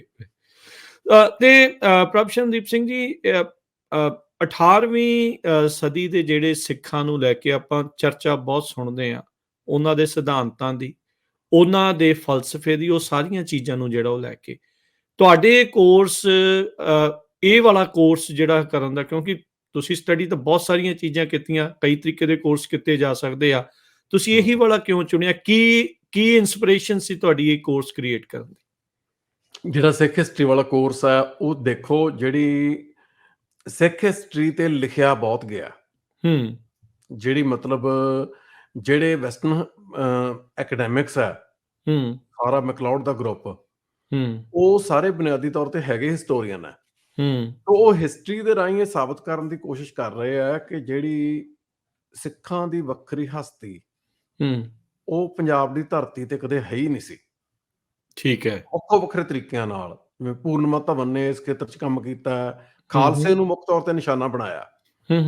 ਉਹ ਮਤਲਬ ਉਹ ਫਿਰ ਜਿਹੜੀ ਇਤਿਹਾਸ ਦੀ ਜਿਹੜੀ ਬਰੀਕ ਜਾਣਕਾਰੀ ਹੈ, ਉਹਦੇ ਨਾਲ ਉਹ ਨੁਕਤੇ ਆਪਣੇ ਆਪ ਹੀ ਸਪਸ਼ਟ ਹੋ ਜਾਂਦੇ ਆ। ਜਿਹੜੀ ਇਤਿਹਾਸ ਦੀ ਬਰੀਕ ਜਾਣਕਾਰੀ ਹੈ ਉਹ ਸਿੱਖੀ ਦੀ ਵਿਆਖਿਆ ਦੇ ਵਿੱਚ ਵੀ ਕਈ ਤਰੀਕਿਆਂ ਨਾਲ ਕੰਟਰੀਬਿਊਟ ਕਰਦੀ ਹੈ। ਇੱਕ ਤਾਂ ਇਹ ਕਾਰਨ ਹੈ। ਦੂਜਾ, ਇਤਿਹਾਸ ਨੂੰ ਸਮਝਣਾ, ਜੇ ਅਸੀਂ ਆਪਣੇ ਵਿਰਸੇ ਨਾਲ ਜੁੜਨਾ, ਆਉਣ ਵਾਲੀਆਂ ਪੀੜ੍ਹੀਆਂ ਨੂੰ ਸਿੱਖੀ ਨਾਲ ਜੋੜਨਾ, ਸਿੱਖ ਵਿਰਾਸਤ ਨਾਲ ਜੋੜਨਾ, ਇਤਿਹਾਸ ਤਾਂ ਨਜ਼ਰਅੰਦਾਜ਼ ਕੀਤਾ ਹੀ ਨਹੀਂ ਜਾ ਸਕਦਾ। ਜਿਹੜਾ 6 ਇਨ ਦਾ 18th ਸੈਂਚੁਰੀ ਹੈ ਉਹ ਪਹਿਲਾ ਕੋਰਸ ਹੈ ਹਿਸਟਰੀ। ਦੂਜਾ ਹੋਣਾ ਜਿਹੜਾ ਮਹਾਰਾਜਾ ਰਣਜੀਤ ਸਿੰਘ ਦੇ ਰਾਜ ਬਾਰੇ 1800 ਤੋਂ 1839। ਤੀਜਾ ਹੋਣਾ ਸਿੱਖ ਰਾਜ ਦੇ ਅਖੀਰਲੇ ਸਾਲਾਂ ਦੀ ਖਾਨਾ ਜੰਗੀ ਤੇ ਐਂਗਲੋ ਸਿੱਖ ਵਾਰਜ਼, 1840 ਤੋਂ 1849। ਚੌਥਾ ਹੋਣਾ ਬ੍ਰਿਟਿਸ਼ ਐਜੂਕੇਸ਼ਨਲ, ਐਡਮਿਨਿਸਟ੍ਰੇਟਿਵ ਤੇ ਲੈਂਗੁਏਜ ਪਾਲਿਸੀ। ਜਿਹੜੀ ਬ੍ਰਿਟਿਸ਼ ਪਾਲਿਸੀ ਮੇਕਿੰਗ ਬਣੀ ਹੈ 1850 ਤੋਂ 1860 ਤੱਕ, ਪਹਿਲੇ 10 ਸਾਲਾਂ 'ਚ, ਉਹ 10 ਸਾਲਾਂ ਤੇ ਇੱਕ ਕੋਰਸ ਹੋਣਾ। ਉਸ ਤੋਂ ਬਾਅਦ 1860 ਤੋਂ 1900 ਤੱਕ ਇੱਕ ਕੋਰਸ, 1947 ਤੋਂ 1947 ਤੱਕ ਇੱਕ ਕੋਰਸ, 1947 ਤੋਂ 1978 ਤੱਕ ਇੱਕ ਕੋਰਸ। ਠੀਕ ਹੈ। 78 ਤੋਂ ਗਾਂ ਜਿਹੜੀ ਸਾਰੀ ਮੂਵਮੈਂਟ, ਦਰਬਾਰ ਸਾਹਿਬ ਤੇ ਹਮਲਾ ਤੇ ਹੁਣ ਤੱਕ, ਉਹਦੇ ਤੇ ਇੱਕ ਕੋਰਸ। ਠੀਕ ਹੈ। ਇਹ ਜਿਹੜੀ ਸਾਰੀ ਹਿਸਟਰੀ ਜਿਹੜੀ ਕਵਰ ਕਰਨ ਦਾ ਇਹ ਉਪਰਾਲਾ ਮਹਾਰਾਜ ਦੀ ਬਖਸ਼ਿਸ਼ ਨਾਲ ਆਪਾਂ ਕਰ ਰਹੇ ਹਾਂ। ਠੀਕ ਹੈ ਜੀ। ਇਸ ਲੜੀ 'ਚ ਪਹਿਲਾ ਕੋਰਸ ਹੈ। ਠੀਕ ਹੈ। ਇਹਦੇ 'ਚ ਮਤਲਬ ਇਹ ਸਾਰੇ ਕੋਰਸ ਆ ਜਿਹੜੇ, ਇਹਨਾਂ ਦੇ 2 ਲੇਅਰਸ ਆ। ਪਹਿਲਾ, ਜਿਵੇਂ ਪਹਿਲਾਂ ਦੱਸਿਆ, ਹਿਸਟਰੀ। ਦੂਜਾ ਹਿਸਟੋਰੀਓਗ੍ਰਾਫੀ। ਹਿਸਟੋਰੀਓਗ੍ਰਾਫੀ ਆ ਵੀ ਹਿਸਟਰੀ ਬਾਰੇ ਸਾਡੀ ਅਪਰੋਚ ਕੀ ਹੈ, ਹਿਸਟਰੀ ਲਿਖਣੀ ਕਿਵੇਂ ਆ। ਜਿਹੜੀਆਂ ਪਹਿਲੀਆਂ ਹਿਸਟੋਰੀਓਗ੍ਰਾਫੀਕਲ ਅਪਰੋਚਸ ਆ ਉਹ ਜਾਂ ਮਾਰਕਸਿਸਟ ਆ ਜਾਂ ਮਾਡਰਨਿਸਟ ਆ। ਉਹ ਜਿਹੜੇ ਮਤਲਬ ਹਿੰਦੂ ਤੇ ਜਿਹੜੇ ਆਪਣੇ ਕਾਮਰੇਡ, ਗੋਰੇ ਤੇ ਕਾਮਰੇਡ, ਇਹ ਤਿੰਨੇ ਜਿਹੜੇ ਆ ਇਹ ਮਾਰਕਸਿਸਟ ਤੇ ਮਾਡਰਨਿਸਟ ਜਿਹੜੀਆਂ ਹਿਸਟੋਰੀਓਗ੍ਰਾਫੀਕਲ ਅਪਰੋਚਸ ਦੇ ਵਿੱਚੋਂ ਹਿਸਟਰੀ ਲਿਖਦੇ ਆ। ਆਪਾਂ ਇਹ ਡਿਸਕਸ਼ਨ ਕਰਨੀ ਹੈ ਵੀ ਜਿਹੜੀਆਂ ਇਹ ਅਪਰੋਚਸ ਆ ਇਹ ਸਿੱਖ ਹਿਸਟਰੀ ਨੂੰ ਸਮਝਣ ਲਈ ਅਪਰੋਪਰੀਏਟ ਅਪਰੋਚਸ ਨਹੀਂ ਆ। ਇਹ ਸਿੱਖ ਹਿਸਟਰੀ ਬਾਰੇ ਮਿਸਅੰਡਰਸਟੈਂਡਿੰਗ ਪੈਦਾ ਕਰਦੀਆਂ। ਸੋ ਇਹ ਕੋਰਸ ਹੈਗੇ ਹਿਸਟਰੀ ਬਾਰੇ ਆ, ਪਰ ਇਹਨਾਂ ਦੇ ਵਿੱਚ ਫਿਲੋਸੋਫੀਕਲ ਡਿਸਕਸ਼ਨਸ ਬਹੁਤ ਜ਼ਿਆਦਾ ਹੋਣੀਆਂ। ਜਿਵੇਂ ਮੰਨ ਲਓ ਬਈ ਸਿੱਖਾਂ ਨੇ ਜ਼ੁਲਮ ਦਾ ਸਾਹਮਣਾ ਕੀਤਾ, ਜੀ, ਸਰਵਾਈਵ ਕੀਤਾ ਤੇ ਉਹਦੇ ਚੋਂ ਆਪਣਾ ਰਾਜ ਬਣਾਇਆ।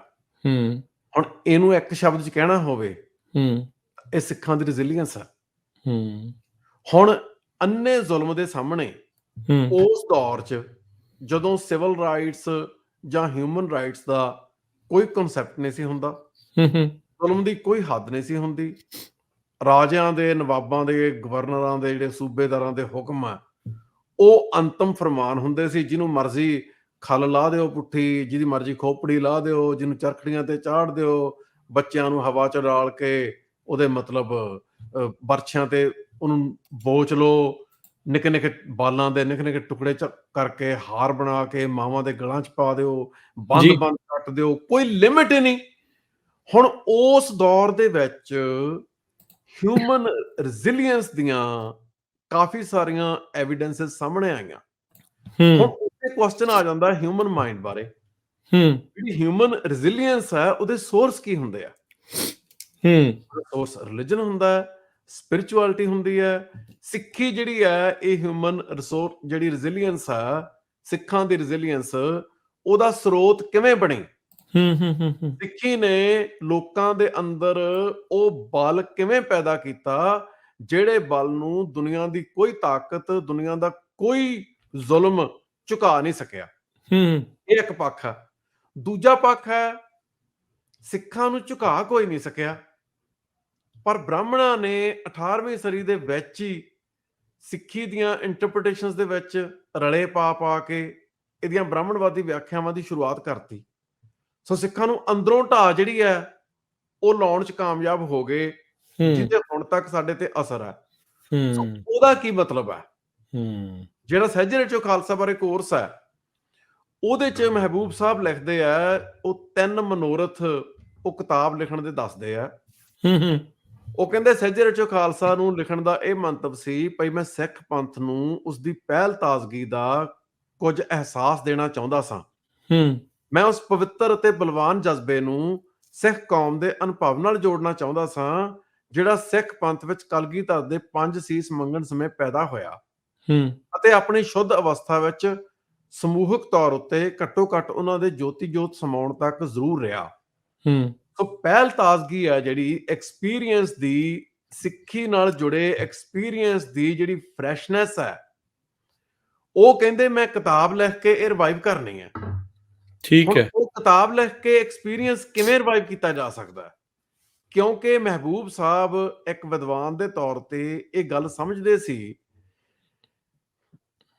ਕਿ ਜਿਹੜੇ ਡਿਸਕਰਸਿਵ ਪ੍ਰੋਸੈਸਸ ਆ, ਬ੍ਰਾਹਮਣਵਾਦੀ ਡਿਸਕੋਰਸਿਸ ਦੇ ਵਿੱਚੋਂ, ਜਿਹਨੂੰ ਪੰਜਾਬੀ 'ਚ ਆਪਾਂ ਕਹਿੰਦੇ ਬ੍ਰਿਤਾਂਤਕ ਅਮਲ, ਬ੍ਰਾਹਮਣਵਾਦੀ ਬ੍ਰਿਤਾਂਤਾਂ ਦੇ ਵਿੱਚੋਂ ਨਿਕਲੇ ਅਮਲ, ਇਸਲਾਮਿਕ ਫਿਲਾਸਫੀ ਦੇ ਨਾਲ ਜੁੜੇ ਹੋਏ ਜਿਹੜੇ ਡਿਸਕੋਰਸਿਸ ਆ ਉਹਨਾਂ ਦੇ ਵਿੱਚੋਂ ਨਿਕਲੇ ਹੋਏ ਅਮਲ, ਤੇ ਜਿਹੜਾ ਕਲੋਨੀਅਲ ਮੋਡਰਨਿਟੀ ਆ ਉਹਦੇ ਚੋਂ ਵੈਸਟਰਨ ਫਿਲਾਸਫੀ ਨਾਲ ਜੁੜੇ ਹੋਏ ਜਿਹੜੇ ਡਿਸਕਰਸਿਵ ਪ੍ਰੋਸੈਸਸ ਆ, ਇਹਨਾਂ ਨੇ ਸਮੇਂ-ਸਮੇਂ ਤੇ ਸਿੱਖਾਂ ਨੂੰ ਅੰਦਰੋਂ ਟਰਾਂਸਫਾਰਮ ਕਰਕੇ ਉਹਨਾਂ ਦੀ ਜ਼ਿੰਦਗੀ ਦੇ ਅਰਥ ਬਦਲਣ ਦੀ ਕੋਸ਼ਿਸ਼ ਕੀਤੀ ਤੇ ਉਹਨਾਂ ਨੂੰ ਅਰਥ ਬਦਲ ਕੇ ਮੁਸਲਮਾਨਾਂ ਨੇ ਇਸਲਾਮ 'ਚ, ਅੰਗਰੇਜ਼ਾਂ ਨੇ ਕ੍ਰਿਸਚੀਅਨਿਟੀ 'ਚ ਤੇ ਹਿੰਦੂਆਂ ਨੇ ਹਿੰਦੂਵਾਦ ਦੇ ਵਿੱਚ ਜਜ਼ਬ ਕਰਨ ਦੀ ਕੋਸ਼ਿਸ਼ ਕੀਤੀ।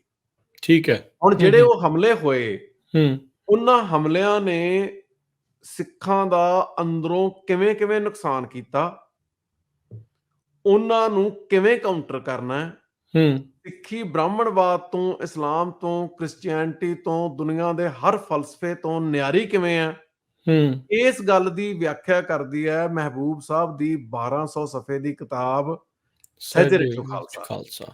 ਇਹ ਆਧੁਨਿਕ ਮੁਹਾਵਰੇ ਦੇ ਵਿੱਚ ਲਿਖੀ ਗਈ ਪਹਿਲੀ ਫਿਲਾਸਫੀ ਦੀ ਕਿਤਾਬ ਹੈ, ਪਹਿਲੀ ਪੰਜਾਬੀ ਦੀ ਕਿਤਾਬ ਹੈ ਜਿਹਦੇ 'ਚ ਹੈਗੇਲੀਅਨ ਫਿਲਾਸਫੀ ਨਾਲ ਬੜੀ ਕਮਾਲ ਦੀ ਇੰਗੇਜਮੈਂਟ ਹੈ ਤੇ ਹੈਗਲ ਦੀ ਮੈਟਾਫਿਜ਼ਿਕਸ ਦੇ ਪੈਰਲਲ ਉਹਨਾਂ ਨੇ ਆਪਣਾ ਜਿਹੜਾ ਫਿਲੋਸੋਫੀਕਲ ਸਿਸਟਮ ਹੈ ਉਹ ਸਿਰਜਣ ਦੀ ਕੋਸ਼ਿਸ਼ ਕੀਤੀ ਹੈ। ਸੋ ਇਹ ਕਿਤਾਬ ਜਿਹੜੀ ਹੈ, ਇਹਦੀ ਬਾਰੇ ਲੋਕਾਂ ਵੱਲੋਂ ਅਕਸਰ ਕਿਹਾ ਜਾਂਦਾ ਹੈ ਕਿ ਇਹਦੀ ਭਾਸ਼ਾ ਬਹੁਤ ਔਖੀ ਹੈ, ਸਮਝ ਬਹੁਤ ਔਖੀ ਆਉਂਦੀ ਹੈ, ਪਰ ਉਹਦੇ 'ਚ ਭਾਸ਼ਾ ਦਾ ਕਾਰਨ ਨਾ ਸਮਝ ਆਉਣ 'ਚ ਭਾਸ਼ਾ ਦਾ ਔਖੀ ਹੋਣਾ ਬਹੁਤ ਛੋਟਾ ਕਾਰਨ ਹੈ। ਠੀਕ ਹੈ। ਵੱਡਾ ਕਾਰਨ ਹੈ ਉਹਦੀ ਫਿਲੋਸੋਫੀਕਲ ਡੈਪਥ। ਉਹ ਜਿਸ ਫਿਲੋਸੋਫੀਕਲ ਡੂੰਘਾਈ ਤੇ ਡੈਪਥ ਲਿਖੀ ਹੈ। ਕਰਕੇ ਜਿਹੜੇ ਬੰਦੇ ਵਿਦਿਆਰਥੀ ਫਿਲਾਸਫੀ ਦੇ ਵਿਦਿਆਰਥੀ ਨਹੀਂ, ਹੂੰ ਉਹਨਾਂ ਲਈ ਉਹ ਕਿਤਾਬ ਨੂੰ ਸਮਝ ਸਕਣਾ ਬਹੁਤ ਬਹੁਤ ਮੁਸ਼ਕਲ ਹੈ। ਜਿਵੇਂ ਮੈਂ 2-4 ਸੈਂਟੈਂਸ, ਜੇ ਤੁਸੀਂ ਆਗਿਆ ਦਿਓ, ਕਿਤਾਬ ਦੇ ਵਿੱਚ ਜ਼ਰੂਰ ਦੱਸਦਾ ਉਹਨਾਂ ਦੇ ਵਿੱਚ ਕੀ ਪਿਆ। ਉਹ ਕਹਿੰਦੇ ਵੀ ਗੁਰੂ ਨਾਨਕ ਸਾਹਿਬ ਦੇ ਪ੍ਰਕਾਸ਼ ਬਾਰੇ ਉਹ ਲਿਖਦੇ ਆ ਵੀ ਗੁਰੂ ਨਾਨਕ ਸਾਹਿਬ ਦਾ ਜਦੋਂ ਪ੍ਰਕਾਸ਼ ਹੋਇਆ ਤੇ ਉਦੋਂ ਕੀ ਹੋਇਆ। ਉਹ ਕਹਿੰਦੇ ਗੁਰੂ ਨਾਨਕ ਸਾਹਿਬ ਦੇ ਪ੍ਰਕਾਸ਼ ਨਾਲ ਮਨੁੱਖ ਦੀ ਉੱਚੀ ਸੁਰਤ ਨੇ ਇਸ ਸਭ ਤੋਂ ਵੱਡੀ ਬਖਸ਼ਿਸ਼ ਨੂੰ ਪਛਾਣ ਲਿਆ। ਇਹ ਉੱਚੀ ਸੁਰਤ ਖਾਲਸ ਕੁਦਰਤ ਦਾ ਇੱਕ ਥਰਕਦਾ ਕਪਾਟ ਹੈ। ਇਸ ਖਾਲਸ ਕੁਦਰਤ ਦੀ ਤਖਤੀ ਉੱਤੇ ਹਰ ਤਰ੍ਹਾਂ ਦੀ ਸੁਣ ਤੋਂ ਆਜ਼ਾਦ, ਅਫਲਾਤੂਨ ਦੀ ਨਜ਼ਰ ਵਿੱਚ ਤਿਲਕਦੇ ਹੁਸਨ ਦੀ ਅਪਕੜ ਅਕਲ ਤੋਂ ਨਿਜਾਤ ਬਖਸ਼ਦਾ, ਅਧਿਆਤਮਕ ਸੋਹਜ ਨੂੰ ਹਿੰਦੂ ਵਰਨ ਬਿਰਤੀ ਤੋਂ ਤੋੜਦਾ, ਨਿਰਵਾਣ ਨੂੰ ਬੁੱਧ ਵਿਗਿਆਨ ਤੋਂ ਅੱਗੇ ਲਿਜਾਂਦਾ, ਅਜ਼ਰਾਈਲ ਦੀਆਂ ਉਦਾਸ ਨਸਲਾਂ ਨਾਲ ਹੋਏ ਬਜ਼ੁਰਗ ਇਕਰਾਰ ਨਾਲ ਸਦੀਵੀ ਚੜ੍ਹਦੀ ਕਲਾ ਦਾ ਉਪਦੇਸ਼ ਜੋੜਦਾ ਅਤੇ ਮਸੀਹੀ ਦੇਵੀ ਅਵੇਸ਼ ਨਾਲੋਂ ਮਿਹਰ ਦੇ ਬੇਰਸ ਕਿੱਸਿਆਂ ਦਾ ਅਕੇਵਾਂ ਦੂਰ ਕਰਦਾ ਇੱਕ ਮੌਲਿਕ ਅਸ਼ੋ ਅੱਖਰ ਲਿਖਿਆ, ਕਿਸ ਨੇ? ਖਾਲਸ ਕੁਦਰਤ ਦੇ ਜੇਤੂ ਤਰਕ ਨੇ। ਹੁਣ ਆ ਜਿਹੜੇ ਮੈਂ ਇੱਕ ਸੈਂਟੈਂਸ ਦੀਆਂ 4-5 ਕਲੌਜ਼ਸ ਪੜ੍ਹੀਆਂ ਜੀ, ਹੁਣ ਇਹਨਾਂ ਤੇ ਨਿਗਾਹ ਮਾਰੀਏ ਕੀ ਕਹਿ ਰਹੀਆਂ। ਐਕਸਪਲੇਨ। ਬਿਲਕੁਲ, ਹਾਂਜੀ। ਅਫਲਾਤੂਨ ਦੀ ਨਜ਼ਰ ਵਿੱਚ ਤਿਲਕਦੇ ਹੁਸਨ ਦੀ ਅਪਕੜ ਅਕਲ ਤੋਂ ਨਿਜਾਤ ਬਖਸ਼ਦਾ। ਅਫਲਾਤੂਨ ਪਲੇਟੋ ਨੂੰ ਕਹਿੰਦੇ ਆ, ਫਿਲਾਸਫਰ ਹੈ। ਹੁਣ ਗ੍ਰੀਕ ਫਿਲਾਸਫਰ ਪਲੇਟੋ ਨੇ ਜਿਹੜਾ ਆਪਣੀ ਮੈਟਾਫਿਜ਼ਿਕਸ ਦਾ ਵਿਜ਼ਨ ਦਿੱਤਾ, ਉਹਦੇ ਵਿਜ਼ਨ ਦੇ ਵਿੱਚ ਜਿਹੜੀ ਜ਼ਿੰਦਗੀ ਦਾ ਹੁਸਨ ਹੈ ਉਹ ਤਿਲਕ ਰਿਹਾ ਤੇ ਉਹਦੀ ਜਿਹੜੀ ਇੱਕ ਅਪਕੜ ਇਕੱਲ ਹੈ, ਪਕੜ ਚ ਨਾ ਆ ਸਕਣ ਵਾਲਾ ਇਕੱਲਾਪਣ ਹੈ।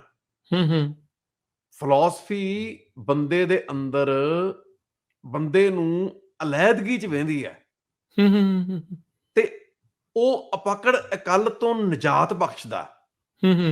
ਧਰਤੀ ਦੇ ਉੱਤੇ ਉਹ ਅਨੁਭਵ ਪੈਦਾ ਹੋਇਆ ਜਿਹੜਾ ਪਲੈਟੋਨਿਕ ਮੈਟਾਫਿਜ਼ਿਕਸ ਦੀ ਜਿਹੜੀ ਇਨਐਕਸੈਸੀਬਲ ਲੋਨਲੀਨੈਸ ਹੈ ਉਹ ਤੋਂ ਲਿਬਰੇਟ ਕਰਦਾ। ਦੂਜਾ, ਅਧਿਆਤਮਕ ਸੋਹਜ ਨੂੰ ਹਿੰਦੂ ਵਰਨ ਬਿਰਤੀ ਤੋਂ ਤੋੜਦਾ। ਹੁਣ ਹਿੰਦੂ ਵਰਨ ਬਿਰਤੀ ਕੀ ਹੈ? ਵੀ 4 ਵਰਨ ਹੈ, ਬ੍ਰਾਹਮਣ, ਖੱਤਰੀ, ਵੈਸ਼, ਸ਼ੂਦਰ। ਵਰਨ ਤੋਂ ਭਾਵ ਹੈ ਕਲਰ, ਰੰਗ। ਜਿਹੜੀ ਸਕਿਨ ਦਾ ਰੰਗ ਸਭ ਤੋਂ ਗੋਰਾ ਹੈ, ਬ੍ਰਾਹਮਣ, ਉਹ ਸਭ ਤੋਂ ਉੱਚੀ ਜਾਤ। ਜਿਹਦਾ ਥੋੜਾ ਜਿਹਾ ਘੱਟ ਉਹ ਖੱਤਰੀ, ਜਿਹਦਾ ਥੋੜਾ ਜਿਹਾ ਹੋਰ ਸਾਂਵਲਾ ਉਹ ਵੈਸ਼, ਜਿਹਨਾਂ ਦਾ ਕਾਲਾ ਰੰਗ ਉਹ ਸ਼ੂਦਰ। ਸੋ ਉਹ ਕਹਿੰਦੇ ਆ ਅਧਿਆਤਮਕ ਸੋਹਜ ਨੂੰ ਹਿੰਦੂ ਵਰਨ ਬਿਰਤੀ ਤੋਂ ਤੋੜਦਾ। ਹੁਣ ਜਿਹੜਾ ਸੋਹਜ ਹੈ ਉਹ ਕੀ ਹੈ? Sense of beauty, aesthetics. ਉਹ ਕਹਿੰਦੇ ਸਪਿਰਿਚੁਅਲ ਐਸਥੈਟਿਕਸ ਨੂੰ ਹਿੰਦੂ ਵਰਨ ਬਿਰਤੀ ਤੋਂ ਤੋੜ ਰਿਹਾ।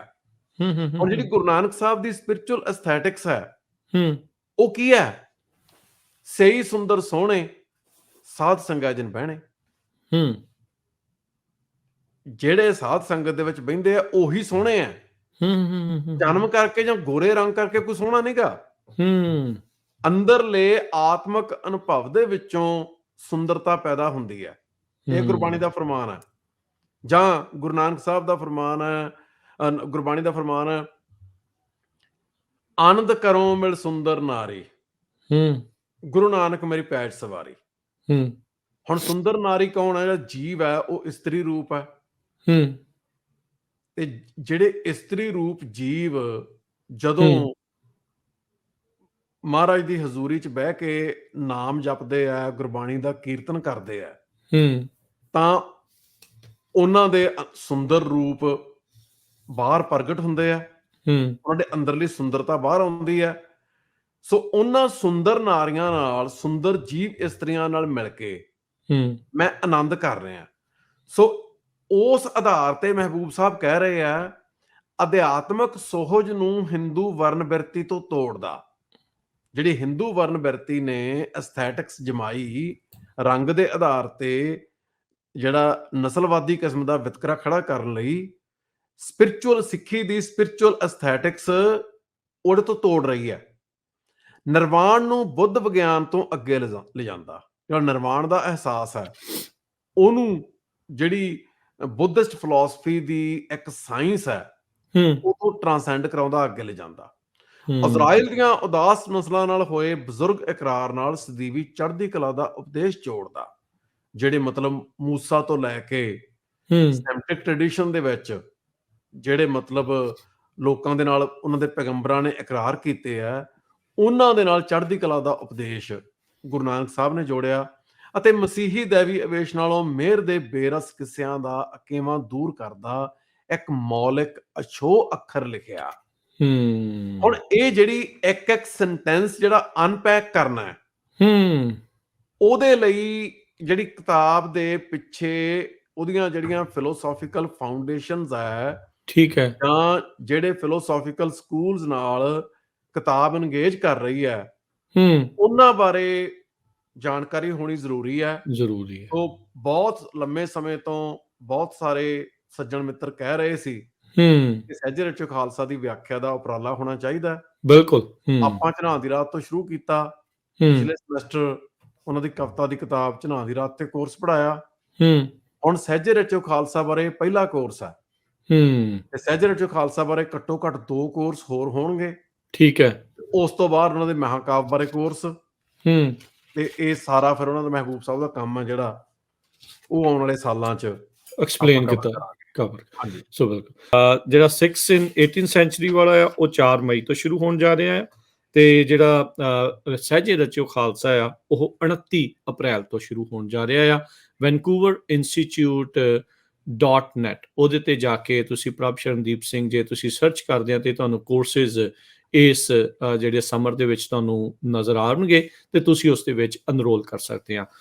ਪ੍ਰਭ ਸ਼ਰਨਦੀਪ ਸਿੰਘ ਜੀ ਇੱਕ ਵਾਰੀ ਫੇਰ ਜੀ ਆਇਆਂ ਨੂੰ ਆਖਦੇ ਆ, ਸਵਾਗਤ ਕਰਦੇ ਆ। ਬੜੀ ਮਿਹਰਬਾਨੀ।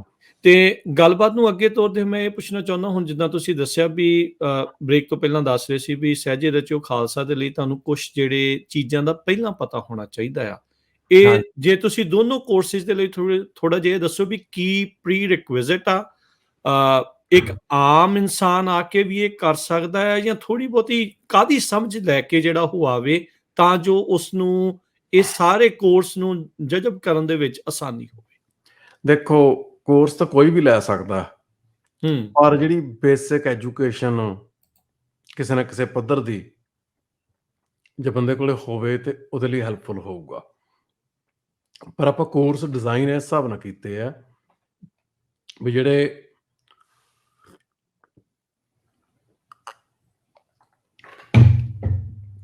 ਅੰਡਰਗ੍ਰੈਡ ਲੈਵਲ ਦੇ ਸਟੂਡੈਂਟਸ ਆ ਉਹਨਾਂ ਲਈ ਸਾਰੀ ਗੱਲ ਐਕਸੈਸੀਬਲ ਹੋਵੇ।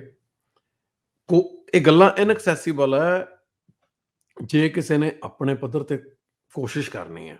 ਠੀਕ ਹੈ। ਹਿਸਟਰੀ ਦੀਆਂ ਰਮਜ਼ਾਂ, ਹਿਸਟਰੀ ਦੇ ਅੰਦਰਲੇ ਪ੍ਰੋਸੈਸਿਸ, ਉਹਨਾਂ ਬਾਰੇ ਕਿਸੇ ਨੂੰ ਜਾਣਕਾਰੀ ਨਹੀਂ, ਬਹੁਤੇ ਲੋਕਾਂ ਨੂੰ ਜਿਨ੍ਹਾਂ ਨੇ ਇਤਿਹਾਸ ਤੇ ਖੋਜ ਨਹੀਂ ਕੀਤੀ। ਤੇ ਸਹਿਜੇ ਰਚਿਓ ਖਾਲਸਾ ਜਿਹੜੀ ਕਿਤਾਬ ਹੈ ਉਹ ਇੰਨੀ ਕੁ ਜ਼ਿਆਦਾ ਕੰਪਲੈਕਸ ਹੈ ਤੇ ਪ੍ਰੋਫਾਊਂਡ ਹੈ ਕਿ ਉਹਦੀ ਸਮਝ ਆਉਣੀ ਔਖੀ ਆ। ਪਰ ਕੋਰਸ ਦੇ ਵਿੱਚ ਤਾਂ ਆਪਾਂ ਹਰ ਚੀਜ਼ ਜਿਹੜੀ ਹੈ ਉਹ ਹਰ ਨੁਕਤਾ ਬ੍ਰੇਕ ਡਾਊਨ ਕਰਕੇ ਐਕਸਪਲੇਨ ਕਰਨਾ, ਤੇ ਉਹਦੇ 'ਚ ਕੋਈ ਖਾਸ ਬਹੁਤੀਆਂ ਵੱਡੀਆਂ ਰਿਕੁਆਇਰਮੈਂਟਸ ਨਹੀਂ। ਜੋ ਰੀਡਿੰਗਸ ਚਾਹੀਦੀਆਂ ਉਹ ਵੀ ਅਸੀਂ ਪ੍ਰੋਵਾਈਡ ਕਰਾਂਗੇ। ਠੀਕ ਹੈ। ਨਾਲ ਨਾਲ ਨਾ ਉਹ ਚੀਜ਼ਾਂ ਦੀ ਵਿਆਖਿਆ ਕਰਨ ਲਈ ਹਿਸਟਰੀ ਬਾਰੇ ਜਾਂ ਮਹਿਬੂਬ ਸਾਹਿਬ ਬਾਰੇ ਜਿਹੜੀਆਂ ਵੀ ਰੀਡਿੰਗਸ ਚਾਹੀਦੀਆਂ ਉਹ ਨਾਲ ਅਸੀਂ ਮੁਹੱਈਆ ਕਰਾਵਾਂਗੇ। ਤੇ ਬਾਕੀ ਜਿਹੜਾ ਸਾਰੇ ਲੈਕਚਰਸ ਆ, ਲੈਕਚਰਸ ਦਾ ਇਹ ਆ ਵੀ ਅਸੀਂ ਸਾਡੀ ਵੈਬਸਾਈਟ ਦੇ ਉੱਤੇ ਇੱਕ ਟੈਬ ਹੈ ਮਾਈ ਅਕਾਊਂਟ। ਠੀਕ ਹੈ ਜੀ। ਹਰ ਲੈਕਚਰ ਉਸੇ ਰਾਤ ਜਦੋਂ ਲੈਕਚਰ ਹੁੰਦਾ ਉਹ ਅਸੀਂ ਅਪਲੋਡ ਕਰ ਦਿੰਨੇ ਆ। ਓਕੇ। ਜੇ ਕੋਈ ਵਿਦਿਆਰਥੀ ਕਿਸੇ ਕਾਰਨ ਕਰਕੇ ਲਾਈਵ ਲੈਕਚਰ ਮਿਸ ਕਰਦਾ ਜਾਂ ਕਿਸੇ ਨੂੰ ਲੱਗਦਾ ਵੀ ਲਾਈਵ ਲੈਕਚਰ ਸੁਣਦਿਆਂ ਸਾਰੀ ਗੱਲ ਸਮਝ ਨਹੀਂ ਆਈ, ਉਹਦੇ ਨਾਲ ਦੁਬਾਰਾ ਰੀਕਨੈਕਟ ਕਰਨ ਦੀ ਲੋੜ ਹੈ। ਜਿਹਨੇ ਜਿਹੜੇ ਕੋਰਸ 'ਚ ਐਨਰੋਲ ਕੀਤਾ ਉਹਨੂੰ ਉਸ ਕੋਰਸ ਦੇ ਲੈਕਚਰ ਜਿਹੜੇ ਆ ਉੱਥੇ ਐਕਸੈਸੀਬਲ ਹੋਣਗੇ ਵੈਬਸਾਈਟ ਤੇ। ਠੀਕ ਹੈ। ਸਾਰਾ ਕੋਰਸ ਨਾਲ ਸਾਰੇ ਵਿਦਿਆਰਥੀਆਂ ਲਈ ਜਿਹੜਾ ਉਹ ਅਵੇਲੇਬਲ ਹੋਊਗਾ। ਸੋ ਜੇ ਤੁਸੀਂ ਮਤਲਬ ਹਮੇਸ਼ਾ ਲਾਈਵ ਸੈਸ਼ਨ ਨਹੀਂ ਵੀ ਅਟੈਂਡ ਕਰ ਸਕਦੇ ਤਾਂ ਵੀ ਤੁਸੀਂ ਆਪਣੇ ਟਾਈਮ ਦੇ ਬਾਅਦ ਦੇ ਵਿੱਚ ਵਿੱਚ ਉਹਨੂੰ ਬਾਅਦ 'ਚ ਸੁਣ ਸਕਦੇ ਆ। ਤੇ ਬਾਅਦ ਦੇ ਵਿੱਚ ਜੇ ਕਿਸੇ ਦੇ ਕੋਈ ਸਵਾਲ ਰਹਿ ਜਾਂਦੇ ਜਿਹੜੇ ਲਾਈਵ ਸੈਸ਼ਨ 'ਚ ਉਹ ਨਹੀਂ ਪੁੱਛ ਸਕੇ ਡਿਸਕਸ਼ਨ ਦੇ ਵਿੱਚ, ਉਹ ਫਿਰ ਤੁਹਾਡੇ ਨਾਲ ਈਮੇਲ ਦੇ ਜ਼ਰੀਏ ਜਾਂ ਬਾਅਦ ਦੇ ਬਿਲਕੁਲ ਵਿੱਚ ਕਰ ਵੀ ਸਕਦੇ ਕਨੈਕਟ ਆ, ਕਰ ਸਕਦੇ ਆ? ਮੋਸਟ ਵੈਲਕਮ ਆ ਈਮੇਲ ਦੇ ਜ਼ਰੀਏ। ਅਗਲੇ ਹਫ਼ਤੇ ਆ ਕੇ ਪੁੱਛ ਸਕਦੇ ਆ। ਠੀਕ ਹੈ ਜੀ, ਜੇ ਠੀਕ ਹੈ, ਮਤਲਬ ਅਸੀਂ ਪਿਛਲੇ ਹਫ਼ਤੇ ਦੇ ਜਿਹੜੇ ਸਵਾਲ ਆ ਉਹ ਲੈਂਦੇ ਆ ਅਗਲੇ ਹਫ਼ਤੇ 'ਚ, ਠੀਕ ਹੈ। ਤੇ ਉਹ ਅਸੀਂ ਓਕੇ। ਜਿਵੇਂ ਟਾਈਮ ਦਾ ਤਾਂ ਅਸੀਂ ਰੱਖਿਆ ਫਲੈਕਸੀਬਲ। ਹੂੰ। ਜੇ ਕਿਸੇ ਨੇ 3 ਘੰਟੇ ਤੋਂ ਬਾਅਦ ਕੋਈ ਨਹੀਂ ਬਹਿ ਸਕਦਾ, ਹੂੰ। ਉਹ ਜਾ ਸਕਦੇ ਆ, ਬਾਅਦ 'ਚ ਸੁਣ ਸਕਦੇ ਆ। ਹੂੰ, ਲੈਕਚਰ ਦਾ ਟਾਈਮ 3 ਘੰਟੇ ਘੱਟੋ ਘੱਟ ਆ, ਹੂੰ। ਪਰ ਹਰ ਸੈਸ਼ਨ ਜਿਹੜਾ ਉਹ 3 ਤੋਂ 3.5, 4, 5 ਘੰਟੇ ਦੇ ਤੱਕ ਜਾਂਦਾ ਹੈ। ਜਾਂਦਾ ਹੈ। ਅਸੀਂ ਜਿਹੜਾ ਆਪਦਾ ਟਾਈਮ ਆ ਉਸ ਹਿਸਾਬ ਨਾਲ ਪਲਾਨ ਕੀਤਾ ਹੈ। ਹੂੰ। ਅਸੀਂ ਬਾਅਦ 'ਚ ਜਿਵੇਂ ਹੋਰ ਕੋਈ ਕੰਮ ਨਹੀਂ ਹੁੰਦਾ, ਉਹਦੇ ਵਾਸਤੇ ਰੱਖਿਆ ਹੁੰਦਾ ਖੁੱਲ੍ਹਾ ਟਾਈਮ। ਸੋ ਹੂੰ, ਉਹਦੇ ਕਰਕੇ ਜਿਹੜੀ ਮਤਲਬ ਡਿਸਕਸ਼ਨ ਨੂੰ ਤਾਂ ਅਸੀਂ ਖਾਸ ਤੌਰ ਤੇ ਐਨਕਰੇਜ ਕਰਦੇ ਹਾਂ, ਕਿਉਂਕਿ ਡਿਸਕਸ਼ਨ ਦੇ ਨਾਲ ਚੀਜ਼ਾਂ ਉਹਨਾਂ ਖਾਸ ਨੁਕਤਿਆਂ ਤੋਂ ਐਕਸਪਲੇਨ ਹੋ ਜਾਂਦੀਆਂ। ਹੂੰ। ਇੱਕ ਵਿਸ਼ੇ ਦੀਆਂ ਖਾਸ ਡਾਇਮੈਂਸ਼ਨਸ ਐਲੈਬੋਰੇਟ ਕਰਨ ਦਾ ਮੌਕਾ ਮਿਲਦਾ, ਤੇ ਗੱਲ ਜਿਹੜੀ ਆ ਉਹ ਵਧੀਆ ਤਰੀਕੇ ਨਾਲ ਕਮਿਊਨੀਕੇਟ ਹੁੰਦੀ ਆ। ਸਮਝ ਆ ਜਾਂਦੀ ਹੈ। ਸੋ ਡਿਸਕਸ਼ਨ ਜ਼ਰੂਰੀ ਹੈ। ਬਿਲਕੁਲ। ਸੋ ਪ੍ਰਭਸ਼ਨਦੀਪ ਸਿੰਘ ਜੀ, ਇਹ ਜਿਹੜੇ ਕੋਰਸਿਸ ਆ ਤੁਹਾਡੇ, ਜਿਹੜੇ 2 ਕੋਰਸਿਸ ਆ, ਤੁਸੀਂ ਇਹ ਡਿਜ਼ਾਈਨ ਕੀਤੇ ਇਸ ਹਿਸਾਬ ਦੇ ਨਾਲ, ਤੁਸੀਂ ਕੀ ਐਕਸਪੈਕਟ ਕਰਦੇ ਆ ਜਿਹੜਾ ਸਟੂਡੈਂਟ, ਜਿਹੜਾ ਵਿਦਿਆਰਥੀ ਇਹ ਕੋਰਸ ਲੈ ਕੇ ਜਾ ਰਿਹਾ ਆ, ਵੀ ਇੰਨੇ ਹਫ਼ਤਿਆਂ ਬਾਅਦ ਉਹਦੇ ਰੀਅਲ ਵਰਲਡ ਐਕਸਪੀਰੀਅੰਸ ਉਹਦੇ ਵਿੱਚੋਂ ਉਹ ਲੈ ਕੇ ਕੀ ਜਾਣਾ, ਤੇ ਉਹਨੇ ਅਪਲਾਈ ਉਹਦੀਆਂ ਐਪਲੀਕੇਸ਼ਨਸ ਉਹ ਕਿੱਥੇ ਦੇਖਦਾ ਹੈ? ਦੇਖੋ, ਜਿਹੜੀ ਸਿੱਖ ਹਿਸਟਰੀ ਆ, ਉਹਨੂੰ ਸਿੱਖ ਵਿਰੋਧੀਆਂ ਵੱਲੋਂ ਟੂਲ ਬਣਾ ਕੇ ਵਰਤਿਆ ਗਿਆ ਸਿੱਖਾਂ ਦਾ ਸਿੱਖੀ ਤੋਂ ਯਕੀਨ ਤੋੜਨ ਲਈ, ਸਿੱਖਾਂ ਦਾ ਸਿੱਖੀ ਨਾਲ ਨਾਤਾ ਖਤਮ ਕਰਨ ਲਈ। ਹਰ ਚੀਜ਼ ਨੂੰ ਮਿਸਇੰਟਰਪ੍ਰੀਟ ਕਰਕੇ ਛੁਟਿਆ ਕੇ ਪੇਸ਼ ਕਰਨ ਦੀ ਕੋਸ਼ਿਸ਼ ਕੀਤੀ ਹੈ। ਜਿਵੇਂ ਹੁਣ ਡਾਕਟਰ ਗੰਡਾ ਸਿੰਘ ਨੇ ਬਾਬਾ ਬੰਦਾ ਸਿੰਘ ਬਹਾਦਰ ਬਾਰੇ ਕਿਤਾਬ ਲਿਖੀ। ਉਹਦੇ 'ਚ 25-26 ਦੇ ਨੇੜੇ ਉਹਨਾਂ ਨੇ ਲੋਕਲ ਸਥਾਨਕ ਤੋਂ ਸ਼ੁਰੂ ਹੋ ਕੇ ਬਾਅਦ ਤੱਕ ਦੇ ਹਵਾਲੇ ਦਿੱਤੇ, ਬਈ ਬਾਬਾ ਬੰਦਾ ਸਿੰਘ ਬਹਾਦਰ ਨੇ ਅੰਮ੍ਰਿਤ ਛਕਿਆ ਸੀ। ਬਹੁਤ ਸਾਰੇ ਸਮਕਾਲੀ ਫਾਰਸੀ ਦੇ ਹਵਾਲੇ ਆ। ਹੁਣ ਉਦੋਂ ਬਾਅਦ ਹਰੀ ਰਾਮ ਗੁਪਤਾ ਨੇ ਸਿੱਖ ਹਿਸਟਰੀ ਲਿਖੀ। ਉਹਦੇ 'ਚ ਉਹਨੇ ਲਿਖਿਆ ਵੀ ਬਾਬਾ ਬੰਦਾ ਸਿੰਘ ਬਹਾਦਰ ਨੂੰ 10ਵੇਂ ਪਾਤਸ਼ਾਹ ਨੇ ਅੰਮ੍ਰਿਤ ਨਹੀਂ ਛਕਾਇਆ, ਤੇ ਉਹਦੇ ਖਾਸ ਕਾਰਨ ਸੀ, ਤੇ ਗਾਂ ਉਹਦੀ ਆਪਦੀ ਵਿਆਖਿਆ ਦਿੱਤੀ। ਠੀਕ ਹੈ। ਉਹ ਜਿਹੜੀ ਮਤਲਬ ਜਿਹੜੇ ਜੇ ਹੋਰ ਲੋਕਾਂ ਨੇ ਸਿੱਖ ਸਟੱਡੀਜ਼ ਤੇ ਕੰਮ ਕੀਤਾ ਜਾਂ ਸਿੱਖ ਹਿਸਟਰੀ ਬਾਰੇ ਕਿਤਾਬਾਂ ਲਿਖੀਆਂ, ਉਹਦਾ ਮਤਲਬ ਇਹ ਨਹੀਂਗਾ ਵੀ ਉਹਨਾਂ ਦਾ ਇਸ ਵਿਸ਼ੇ 'ਚ ਦਿਲਚਸਪੀ ਬਣ ਗਈ ਤੇ ਉਹਨਾਂ ਨੇ ਇਹਦੇ ਬਾਰੇ ਲਿਖਣਾ ਸ਼ੁਰੂ ਕਰਤਾ। ਉਹਦਾ ਮਤਲਬ ਇਹ ਹੈ ਕਿ ਉਹ ਗੋਰਿਆਂ ਦੇ, ਮਾਰਕਸਿਸਟਾਂ ਦੇ ਜਾਂ ਹਿੰਦੂਆਂ ਦੇ ਕਲਚਰਲ ਇੰਪੀਰੀਅਲਿਜ਼ਮ ਨੂੰ ਰਿਪਰੈਜ਼ੈਂਟ ਕਰ ਰਹੇ ਆ। ਉਹਨਾਂ ਨੇ ਆਪਣੇ ਇੰਪੀਰੀਅਲਿਸਟ ਏਜੰਡਾਜ਼ ਤਹਿਤ ਜਿਹੜੀ ਸਿੱਖ ਹਿਸਟਰੀ ਹੈ ਉਹਨੂੰ ਆਪਣੇ ਤਰੀਕੇ ਨਾਲ ਪੇਸ਼ ਕਰਨ ਦੀ ਕੋਸ਼ਿਸ਼ ਕੀਤੀ। ਸੋ ਇਸ ਕੋਰਸ ਦੇ ਵਿੱਚੋਂ ਜੇ ਕੋਈ ਸਿੱਖ ਹਿਸਟਰੀ ਦਾ ਕੋਰਸ ਲਊਗਾ, ਤਾਂ ਸਿੱਖਸ ਇਨ ਦਾ 18th ਸੈਂਚੁਰੀ, ਤਾਂ ਉਹਨਾਂ ਨੂੰ ਹਿਸਟਰੀ ਬਾਰੇ ਬਹੁਤ ਸਾਰੇ ਨਵੇਂ ਵੇਰਵੇ ਮਿਲਣਗੇ ਜਿਹੜੇ ਕਿਤਾਬਾਂ 'ਚੋਂ ਨਹੀਂ ਮਿਲਦੇ। ਹਿਸਟਰੀ ਦੀ ਨਵੀਂ ਵਿਆਖਿਆ ਮਿਲੂਗੀ ਜਿਹੜੀ ਕਿਤਾਬਾਂ 'ਚ ਹੁਣ ਤੱਕ ਨਹੀਂ ਆਈ, ਪਹਿਲੀ ਵਾਰੀ ਆਉਣੀ ਹੈ। ਤੇ ਹਿਸਟਰੀ ਦੇ ਬਾਰੇ ਜਿਹੜੇ ਬਹੁਤ ਸਾਰੀਆਂ ਗਲਤ ਧਾਰਨਾਵਾਂ ਲੂਈ ਫੈਨਕ, ਪੂਰਨਮਾ ਧਵਨ ਵਰਗੇ ਜਿਹੜੇ ਨਵੇਂ ਵਿਦਵਾਨ ਉਹ ਪੈਦਾ ਕਰ ਰਹੇ ਆ, ਉਹਨਾਂ ਬਾਰੇ ਉਹਨਾਂ ਵਿਦਵਾਨਾਂ ਦੀਆਂ ਲਿਖਤਾਂ ਦੇ ਹਵਾਲੇ ਨਾਲ ਗੱਲ ਕੀਤੀ ਜਾਊਗੀ। ਉਹਨਾਂ ਦੀਆਂ ਲਿਖਤਾਂ ਦੇ ਵਿੱਚੋਂ ਉਹਨਾਂ ਦੇ ਰੈਫਰੈਂਸ ਪੜ੍ਹ ਕੇ ਉਹਦੇ ਬਾਰੇ ਡਿਸਕਸ਼ਨ ਕੀਤੀ ਜਾਊਗੀ, ਨਾਲ ਜਿਹੜੇ ਉਹਦੀ ਡੀਕਨਸਟਰਕਸ਼ਨ ਲਈ ਇਤਿਹਾਸ ਦੇ ਜਿਹੜੇ ਹੋਰ ਸਰੋਤ ਸਾਡੇ ਕੋਲੇ ਆ, ਜਿਹੜੇ ਪ੍ਰਾਇਮਰੀ ਸਰੋਤ, ਉਹ ਸਾਂਝੇ ਕੀਤੇ ਜਾਣਗੇ, ਤੇ ਕਿੱਥੇ ਕਿੱਥੇ ਕਿਵੇਂ ਕਿਵੇਂ ਗਲਤ ਵਿਆਖਿਆ ਹੋਈ ਹੈ ਇਹਦੀ, ਮਤਲਬ ਉਹ ਬਿਲਕੁਲ ਹਿਸਟਰੀ ਦੇ ਬਾਰੇ ਨਵਾਂ ਨਜ਼ਰੀਆ ਲੈ ਕੇ ਜਾਣਗੇ। ਜਿਹੜੀ ਸਹਿਜ ਰਚੋ ਖਾਲਸਾ ਹੈ ਉਹ ਹੈਗੀ ਫਿਲਾਸਫੀ ਦੀ ਕਿਤਾਬ। ਹੁਣ ਫਿਲਾਸਫੀ ਹੈ ਜਿਹੜੀ ਕੁਛ ਲੋਕਾਂ ਦੀ ਉਹਦੀ ਦਿਲਚਸਪੀ ਹੋ ਸਕਦੀ ਹੈ, ਕੁਛ ਦੀ ਨਹੀਂ ਹੋ ਸਕਦੀ, ਪਰ ਕੋਈ ਵੀ ਫਿਲਾਸਫੀ ਤੋਂ ਬਚ ਨਹੀਂ ਸਕਦਾ। ਸਹੀ ਫਿਲਾਸਫੀ ਗੱਲ। ਲਾਈਫ ਦੀ ਹਰ ਬ੍ਰਾਂਚ ਦੇ ਪਿੱਛੇ ਹੈ। ਹੂੰ, ਆਪਾਂ ਬੱਚਿਆਂ ਨੂੰ ਸਕੂਲ ਭੇਜਦੇ ਆ, ਹੂੰ, ਸਕੂਲ ਕਰਿਕੂਲਮ ਦੇ ਪਿੱਛੇ ਕੋਈ ਨਾ ਕੋਈ ਫਿਲਾਸਫੀਕਲ ਮਾਡਲ ਆ। ਬਿਲਕੁਲ। ਆਪਾਂ ਸਾਰੇ ਲਾਅ ਫਾਲੋ ਕਰਦੇ ਆ, ਹੂੰ, ਜਿਹੜੇ ਲੀਗਲ ਸਿਸਟਮਸ ਆ ਉਹਨਾਂ ਦੀਆਂ ਫਿਲਾਸਫੀਕਲ ਫਾਊਂਡੇਸ਼ਨਸ ਆ। ਸੋ ਹੂੰ, ਫਿਲਾਸਫੀ ਮਾਈਨਸ ਹੁੰਦੀ ਨਹੀਂ। ਫਿਲਾਸਫੀ ਜਿਹੜੀ ਹੈ ਉਹ ਲੋਕਾਂ ਦੀ ਜ਼ਿੰਦਗੀ 'ਚ ਇੰਟਰਵੀਨ ਕਰਦੀ ਹੈ ਹੂੰ, ਤੇ ਉਹਦੇ 'ਚ ਮਤਲਬ ਉਹਨੂੰ ਅੰਦਰੋਂ ਟਰਾਂਸਫਾਰਮ ਕਰਦੀ ਹੈ। ਜਿਵੇਂ ਇੱਕ ਫ੍ਰੈਂਚ ਫਿਲਾਸਫਰ ਹੈ ਮਿਸ਼ੇਲ ਫੂਕੋ। ਹੂੰ, ਮਿਸ਼ੇਲ ਫੂਕੋ ਨੇ ਪਾਵਰ ਦਾ ਆਈਡੀਆ ਦਿੱਤਾ, ਠੀਕ ਹੈ। ਪਾਵਰ ਤੇ ਨੌਲੇਜ ਦਾ। ਹੂੰ, ਉਹ ਜਿਹੜੀ ਪਾਵਰ ਹੈ ਇਹ ਨੌਲੇਜ ਦੇ ਰੂਪ 'ਚ ਐਕਟ ਕਰਦੀ ਹੈ। ਹੂੰ, ਪਰ ਉਹ ਕਹਿੰਦਾ ਪਾਵਰ ਦਾ ਕੋਈ ਸੈਂਟਰ ਨਹੀਂ ਹੁੰਦਾ। ਹੂੰ, ਪਾਵਰ ਲੋਕਾਂ ਦੇ ਵਿੱਚ ਡਿਸਪਰਸ ਹੋਈ ਹੁੰਦੀ ਹੈ। ਲੋਕਾਂ ਦੇ ਮਨ ਮਸਤਕ ਦੀ, ਉਹਨਾਂ ਦੀ ਅੰਦਰਲੀ ਸਬਜੈਕਟਿਵਿਟੀ ਦੀ ਫਾਰਮੇਸ਼ਨ ਉਹ ਪਾਵਰ ਦੇ ਰਾਹੀਂ ਹੁੰਦੀ ਹੈ। ਠੀਕ ਹੈ। ਉਹ ਪਾਵਰ ਲੋਕਾਂ ਦੇ ਅੰਦਰੋਂ ਆਪਰੇਟ ਕਰਦੀ ਹੈ। ਹੁਣ ਮੈਂ ਇਹਦੀ ਐਗਜ਼ਾਮਪਲ ਦਿੰਦਾ ਕਿ ਜ਼ਰੂਰ। ਪਾਵਰ ਲੋਕਾਂ ਦੇ ਅੰਦਰੋਂ ਆਪਰੇਟ ਕਿਵੇਂ ਕਰਦੀ ਹੈ।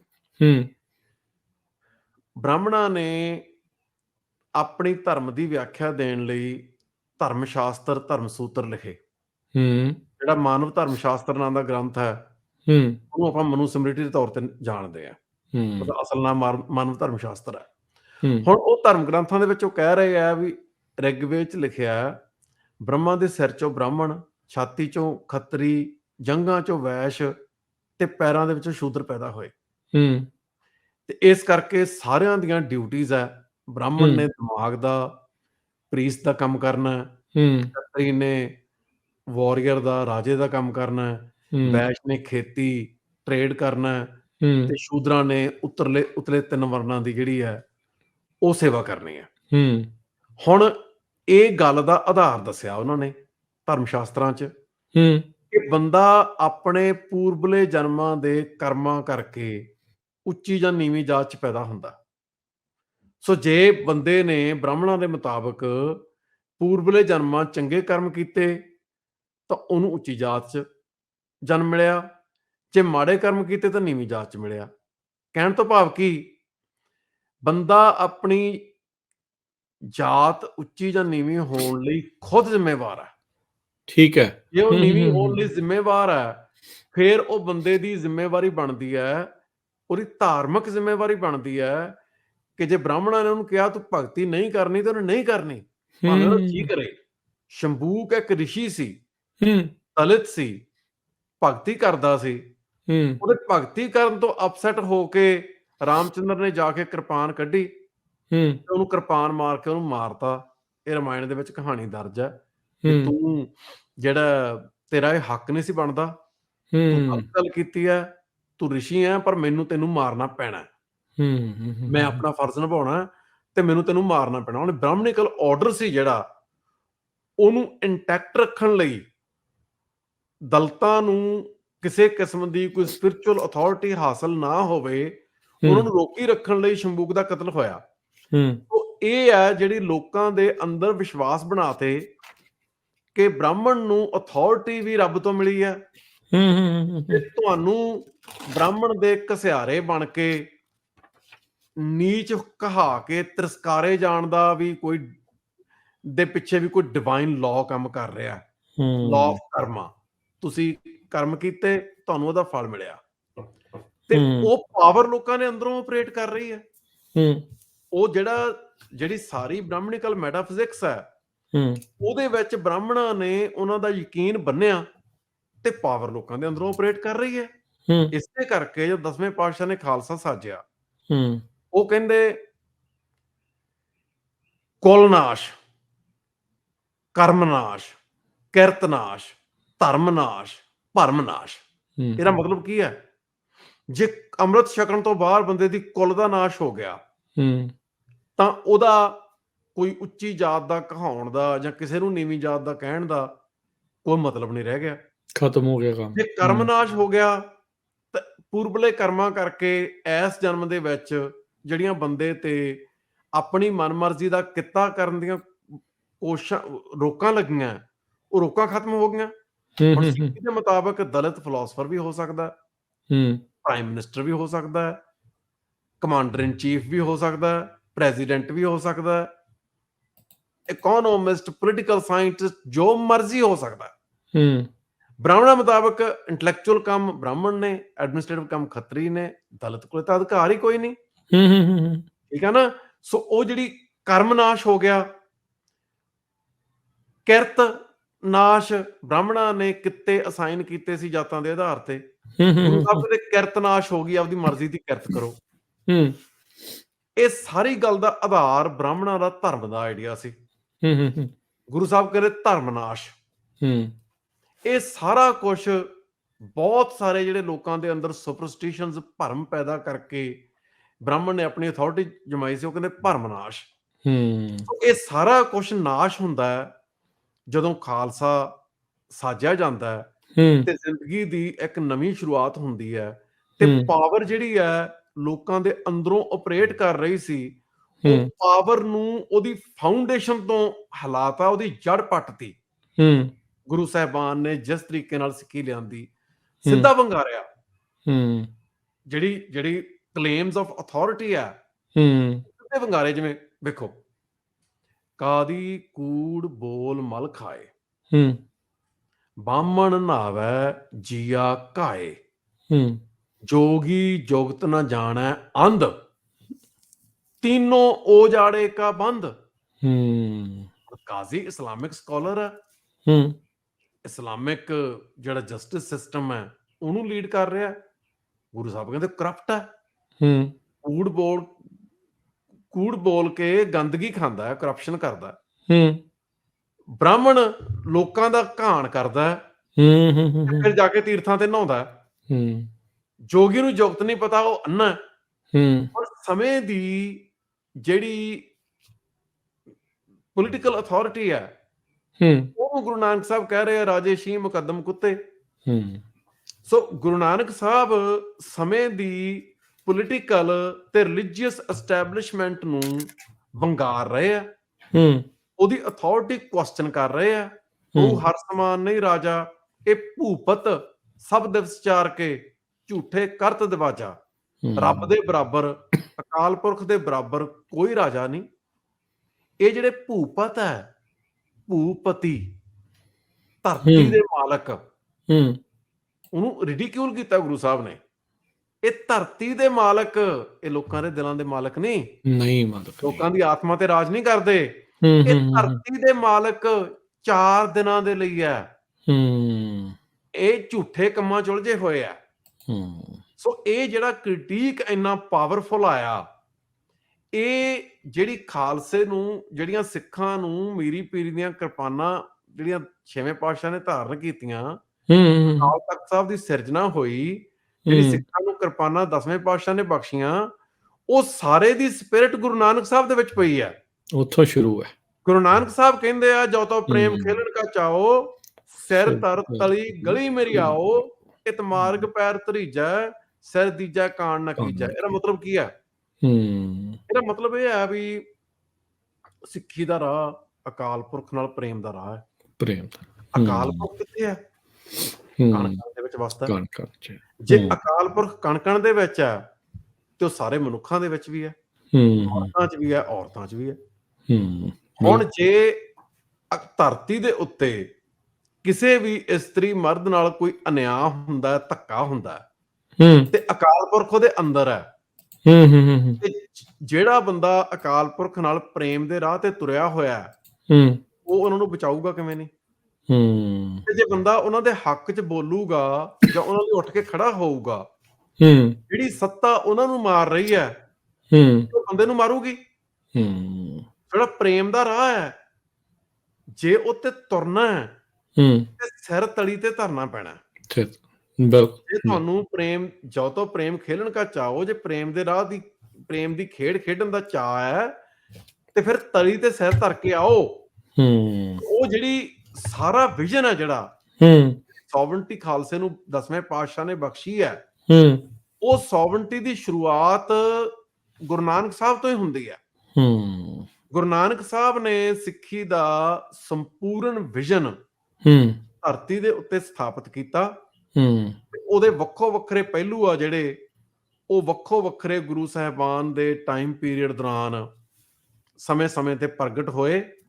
ਪਰ ਬੀਜ ਰੂਪ ਦੇ ਵਿੱਚ ਜਿਹੜੀ ਸਿੱਖੀ ਦੀ ਸੰਪੂਰਨ ਹਸਤੀ ਹੈ ਉਹ ਗੁਰੂ ਨਾਨਕ ਸਾਹਿਬ ਦੀ ਬਾਣੀ ਤੇ ਉਹਨਾਂ ਦੇ ਜੀਵਨ ਅਮਲ ਦੇ ਵਿੱਚ ਮਿਲਦੀ ਹੈ। ਤੇ ਉਹਦੇ ਲਈ ਗੁਰਬਾਣੀ ਦੇ ਨਾਲ ਜਿਹੜਾ ਇਤਿਹਾਸ ਹੈ, ਇਤਿਹਾਸ ਬਾਰੇ ਵੀ ਸਾਨੂੰ ਜਾਣੂ ਹੋਣਾ ਚਾਹੀਦਾ ਹੈ। ਪਰ ਗੁਰਬਾਣੀ ਤੋਂ ਬਿਨਾਂ ਸਿੱਖ ਇਤਿਹਾਸ ਨੂੰ ਸਮਝਿਆ ਵੀ ਨਹੀਂ ਜਾ ਸਕਦਾ। ਜੋ ਕੁਝ ਸਿੱਖ ਇਤਿਹਾਸ ਦੇ ਵਿੱਚ ਵਾਪਰਿਆ ਉਹ ਕੱਲਾ ਸਿੱਖ ਇਤਿਹਾਸ ਦਾ ਚੈਪਟਰ ਕਰਾਮਾਤੀ ਹੈ। ਧਰਤੀ ਦੇ ਉੱਤੇ ਇਹ ਕਰਾਮਾਤਾਂ ਗੁਰਬਾਣੀ ਦੇ ਤੇਜ ਨਾਲ ਵਾਪਰੀਆਂ। ਧਰਤੀ ਦੇ ਉੱਤੇ ਕਰਾਮਾਤਾਂ ਗੁਰਬਾਣੀ ਦੇ ਤੇਜ ਨਾਲ ਕਿਵੇਂ ਵਾਪਰੀਆਂ, ਇਹਦੀ ਆਪਾਂ ਇਹਨਾਂ ਕੋਰਸਾਂ ਦੇ ਰਾਹੀਂ ਦੱਸਣਾ, ਕੱਲੀ ਇਨਸੀਡੈਂਟ ਤੇ ਡਿਸਕਸ਼ਨ ਕਰਕੇ ਇਹਦੀ ਵਿਆਖਿਆ ਕਰਨੀ ਹੈ। ਸੋ ਇੱਕ ਵਾਰੀ ਫੇਰ ਜਾਂਦੇ ਜਿਹੜਾ ਦੱਸਦੇ ਜਾਈਏ ਸਮਾਂ ਆਪਣਾ ਸਮਾਪਤੀ ਵੱਲ ਨੂੰ, ਵੀ vancouverinstitute.net ਦੇ ਉੱਤੇ The Sikhs in 18th Century, ਇਹ ਇੰਗਲਿਸ਼ ਦਾ ਜਿਹੜਾ ਇਹ ਕੋਰਸ ਆ ਜੋ ਕਿ ਸ਼ਨੀਚਰਵਾਰ 4 ਮਈ ਤੋਂ ਸ਼ੁਰੂ ਹੋਣ ਜਾ ਰਿਹਾ ਆ, ਦੁਪਹਿਰੇ 1 ਤੋਂ 4 ਵਜੇ ਤੱਕ ਪੈਸੀਫਿਕ ਟਾਈਮ ਦੇ ਮੁਤਾਬਕ। ਤੇ ਇਸੇ ਤਰੀਕੇ ਦੇ ਨਾਲ ਸਹਿਜੇ ਰਚਿਓ ਖਾਲਸਾ ਧੀਰਜ ਅਧਿਐਨ ਪਹਿਲਾ, ਇਹ 29 ਅਪ੍ਰੈਲ ਸੋਮਵਾਰ ਤੋਂ ਸ਼ਾਮੀ 5 ਤੋਂ 8 ਵਜੇ ਪੈਸੀਫਿਕ ਟਾਈਮ ਦੇ ਮੁਤਾਬਕ ਇਹ ਸ਼ੁਰੂ ਹੋਣ ਜਾ ਰਿਹਾ। ਜੇ ਤੁਸੀਂ ਇਹਨਾਂ ਕੋਰਸਿਸ ਦੇ ਵਿੱਚ ਅਨਰੋਲ ਕਰਨਾ ਚਾਹੁੰਦੇ ਆ, ਇਹਨਾਂ ਕੋਰਸਿਸ ਨੂੰ ਲੈਣਾ ਚਾਹੁੰਦੇ ਆ, vancouverinstitute.net ਦੇ ਉੱਤੇ ਜਾ ਕੇ ਤੁਸੀਂ ਇਹ ਜਿਹੜੇ ਕੋਰਸਿਸ ਲੈ ਸਕਦੇ ਆ। ਇਹ ਆਨਲਾਈਨ ਕੋਰਸਿਸ ਆ, ਸੋ ਤੁਸੀਂ ਦੁਨੀਆ ਦੇ ਕਿਸੇ ਵੀ ਹਿੱਸੇ 'ਚ ਆ, ਤੁਹਾਡੇ ਕੋਲ ਇੰਟਰਨੈਟ ਹੈਗਾ ਆ, ਲੈਪਟਾਪ ਹੈਗਾ ਆ, ਤੇ ਤੁਸੀਂ ਇਹ ਜਿਹੜੇ ਕੋਰਸਿਸ ਆ ਉਹ ਲੈ ਸਕਦੇ ਆ। ਤੇ ਜਾਂਦੇ ਪ੍ਰਭ ਸ਼ਰਨਦੀਪ ਸਿੰਘ ਜੀ ਇਹ ਦੱਸਦੇ ਜਾਇਓ ਵੀ ਅੱਜ ਦੇ ਸਮੇਂ ਦੇ ਸੰਦਰਭ ਦੇ ਹਿਸਾਬ ਦੇ ਨਾਲ ਇਹਨਾਂ ਦੋ ਕੋਰਸਾਂ ਦੀ ਕੀ ਇੰਪੋਰਟੈਂਸ ਆ, ਕਿਉਂ ਇਹ ਜਿਹੜੇ ਲੈਣੇ ਚਾਹੀਦੇ ਆ।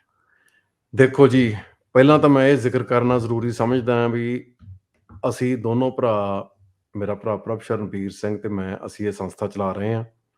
ਅਸੀਂ 4 ਕੋਰਸ ਆਫਰ ਕਰ ਰਹੇ ਹਾਂ। 2 ਇਹ ਮੇਰੇ ਆ ਜਿਨ੍ਹਾਂ ਦੀ ਆਪਾਂ ਗੱਲ ਕੀਤੀ ਹੈ।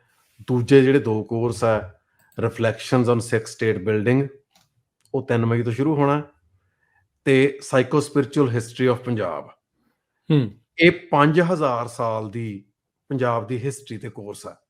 ਠੀਕ ਹੈ। ਇਹ ਸੈਟਰਡੇ ਸਵੇਰੇ 10 ਤੋਂ 1 ਵਜੇ 4 ਮਈ ਤੋਂ ਸ਼ੁਰੂ ਹੋਣਾ। ਠੀਕ ਹੈ। ਇਹ ਜਿਹੜੇ 2 ਕੋਰਸ ਆ, ਇਹਨਾਂ ਬਾਰੇ ਜਦੋਂ ਪ੍ਰਭ ਸ਼ਰਨਵੀਰ ਸਿੰਘ ਤੁਹਾਡੇ ਪ੍ਰੋਗਰਾਮ 'ਚ ਆਉਣਗੇ, ਉਹ ਇਹਨਾਂ ਦੀ ਜਿਹੜੀ ਵਿਆਖਿਆ ਵਿਸਥਾਰ ਦੇ ਵਿੱਚ ਕਰਨਗੇ ਜੀ। ਹੁਣ ਤੁਹਾਡਾ ਸਵਾਲ ਹੈ, ਅੱਜ ਦੇ ਸਮੇਂ ਦੇ ਵਿੱਚ ਇਹਨਾਂ ਕੋਰਸਾਂ ਦੀ ਕੀ ਰੋਲ ਹੈ, ਲੋੜ ਹੈ। ਜਿਹੜਾ ਕਲਚਰ ਹੈ ਉਹ ਇੱਕ ਡਾਇਨਾਮਿਕ ਪ੍ਰੋਸੈਸ ਹੈ।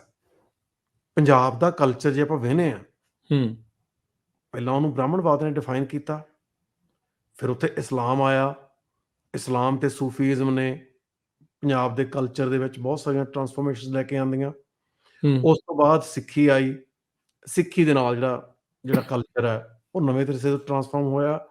ਫਿਰ ਅੰਗਰੇਜ਼ ਆਏ, ਮੋਡਰਨਿਟੀ ਆਈ, ਉਹਦੇ ਨਾਲ ਕਲਚਰਲ ਸ਼ਿਫਟਸ ਆਈਆਂ, ਤੇ 1991 ਤੋਂ ਬਾਅਦ ਜਦੋਂ ਗਲੋਬਲਾਈਜੇਸ਼ਨ ਹੋਈ, ਫਿਰ ਤਾਂ ਕਲਚਰ ਦੇ ਵਿੱਚ ਬਹੁਤ ਹੀ ਵੱਡੀਆਂ ਸ਼ਿਫਟਸ ਆ ਗਈਆਂ।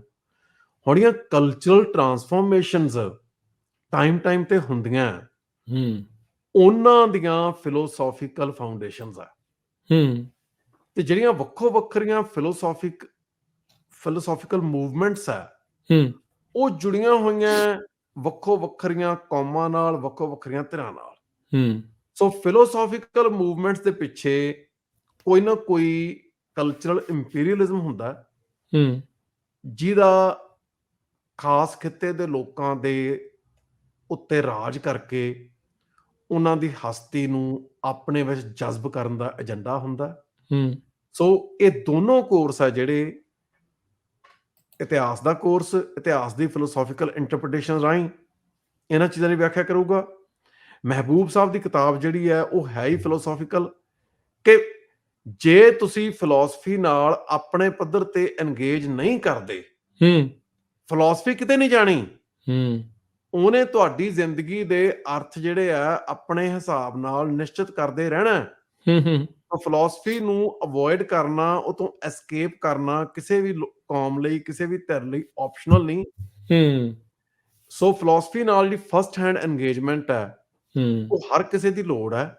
ਜੇ ਤੁਸੀਂ ਚਾਹੁੰਦੇ ਆ ਕਿ ਅਸੀਂ ਆਪਣੀ ਕਿਸਮਤ ਦੇ ਮਾਲਕ ਆਪ ਹੋਈਏ, ਅਸੀਂ ਆਪਣੀ ਜ਼ਿੰਦਗੀ ਦੇ ਅਰਥ ਆਪ ਨਿਸ਼ਚਿਤ ਕਰੀਏ, ਆਪਣੀ ਵਿਰਾਸਤ, ਆਪਣਾ ਸੱਭਿਆਚਾਰ, ਆਪਣਾ ਇਤਿਹਾਸ ਆਪ ਲਿਖੀਏ, ਉਹਦੀ ਵਿਆਖਿਆ ਆਪ ਦੇਈਏ, ਤਾਂ ਫਿਰ ਇਹਨਾਂ ਮੁੱਦਿਆਂ ਦੀ ਜਿਹੜੀ ਇਨ ਡੈਪਥ ਜਾਣਕਾਰੀ ਹੈ, ਗੰਭੀਰ ਅਧਿਐਨ ਹੈ, ਉਹਦੀ ਲੋੜ ਹੈ। ਤੇ ਜਿਹੜੇ ਇਹ ਕੋਰਸ ਹੈ, ਚਾਰੇ ਕੋਰਸ ਸਾਡੇ ਵੱਲੋਂ, ਉਹ ਮਤਲਬ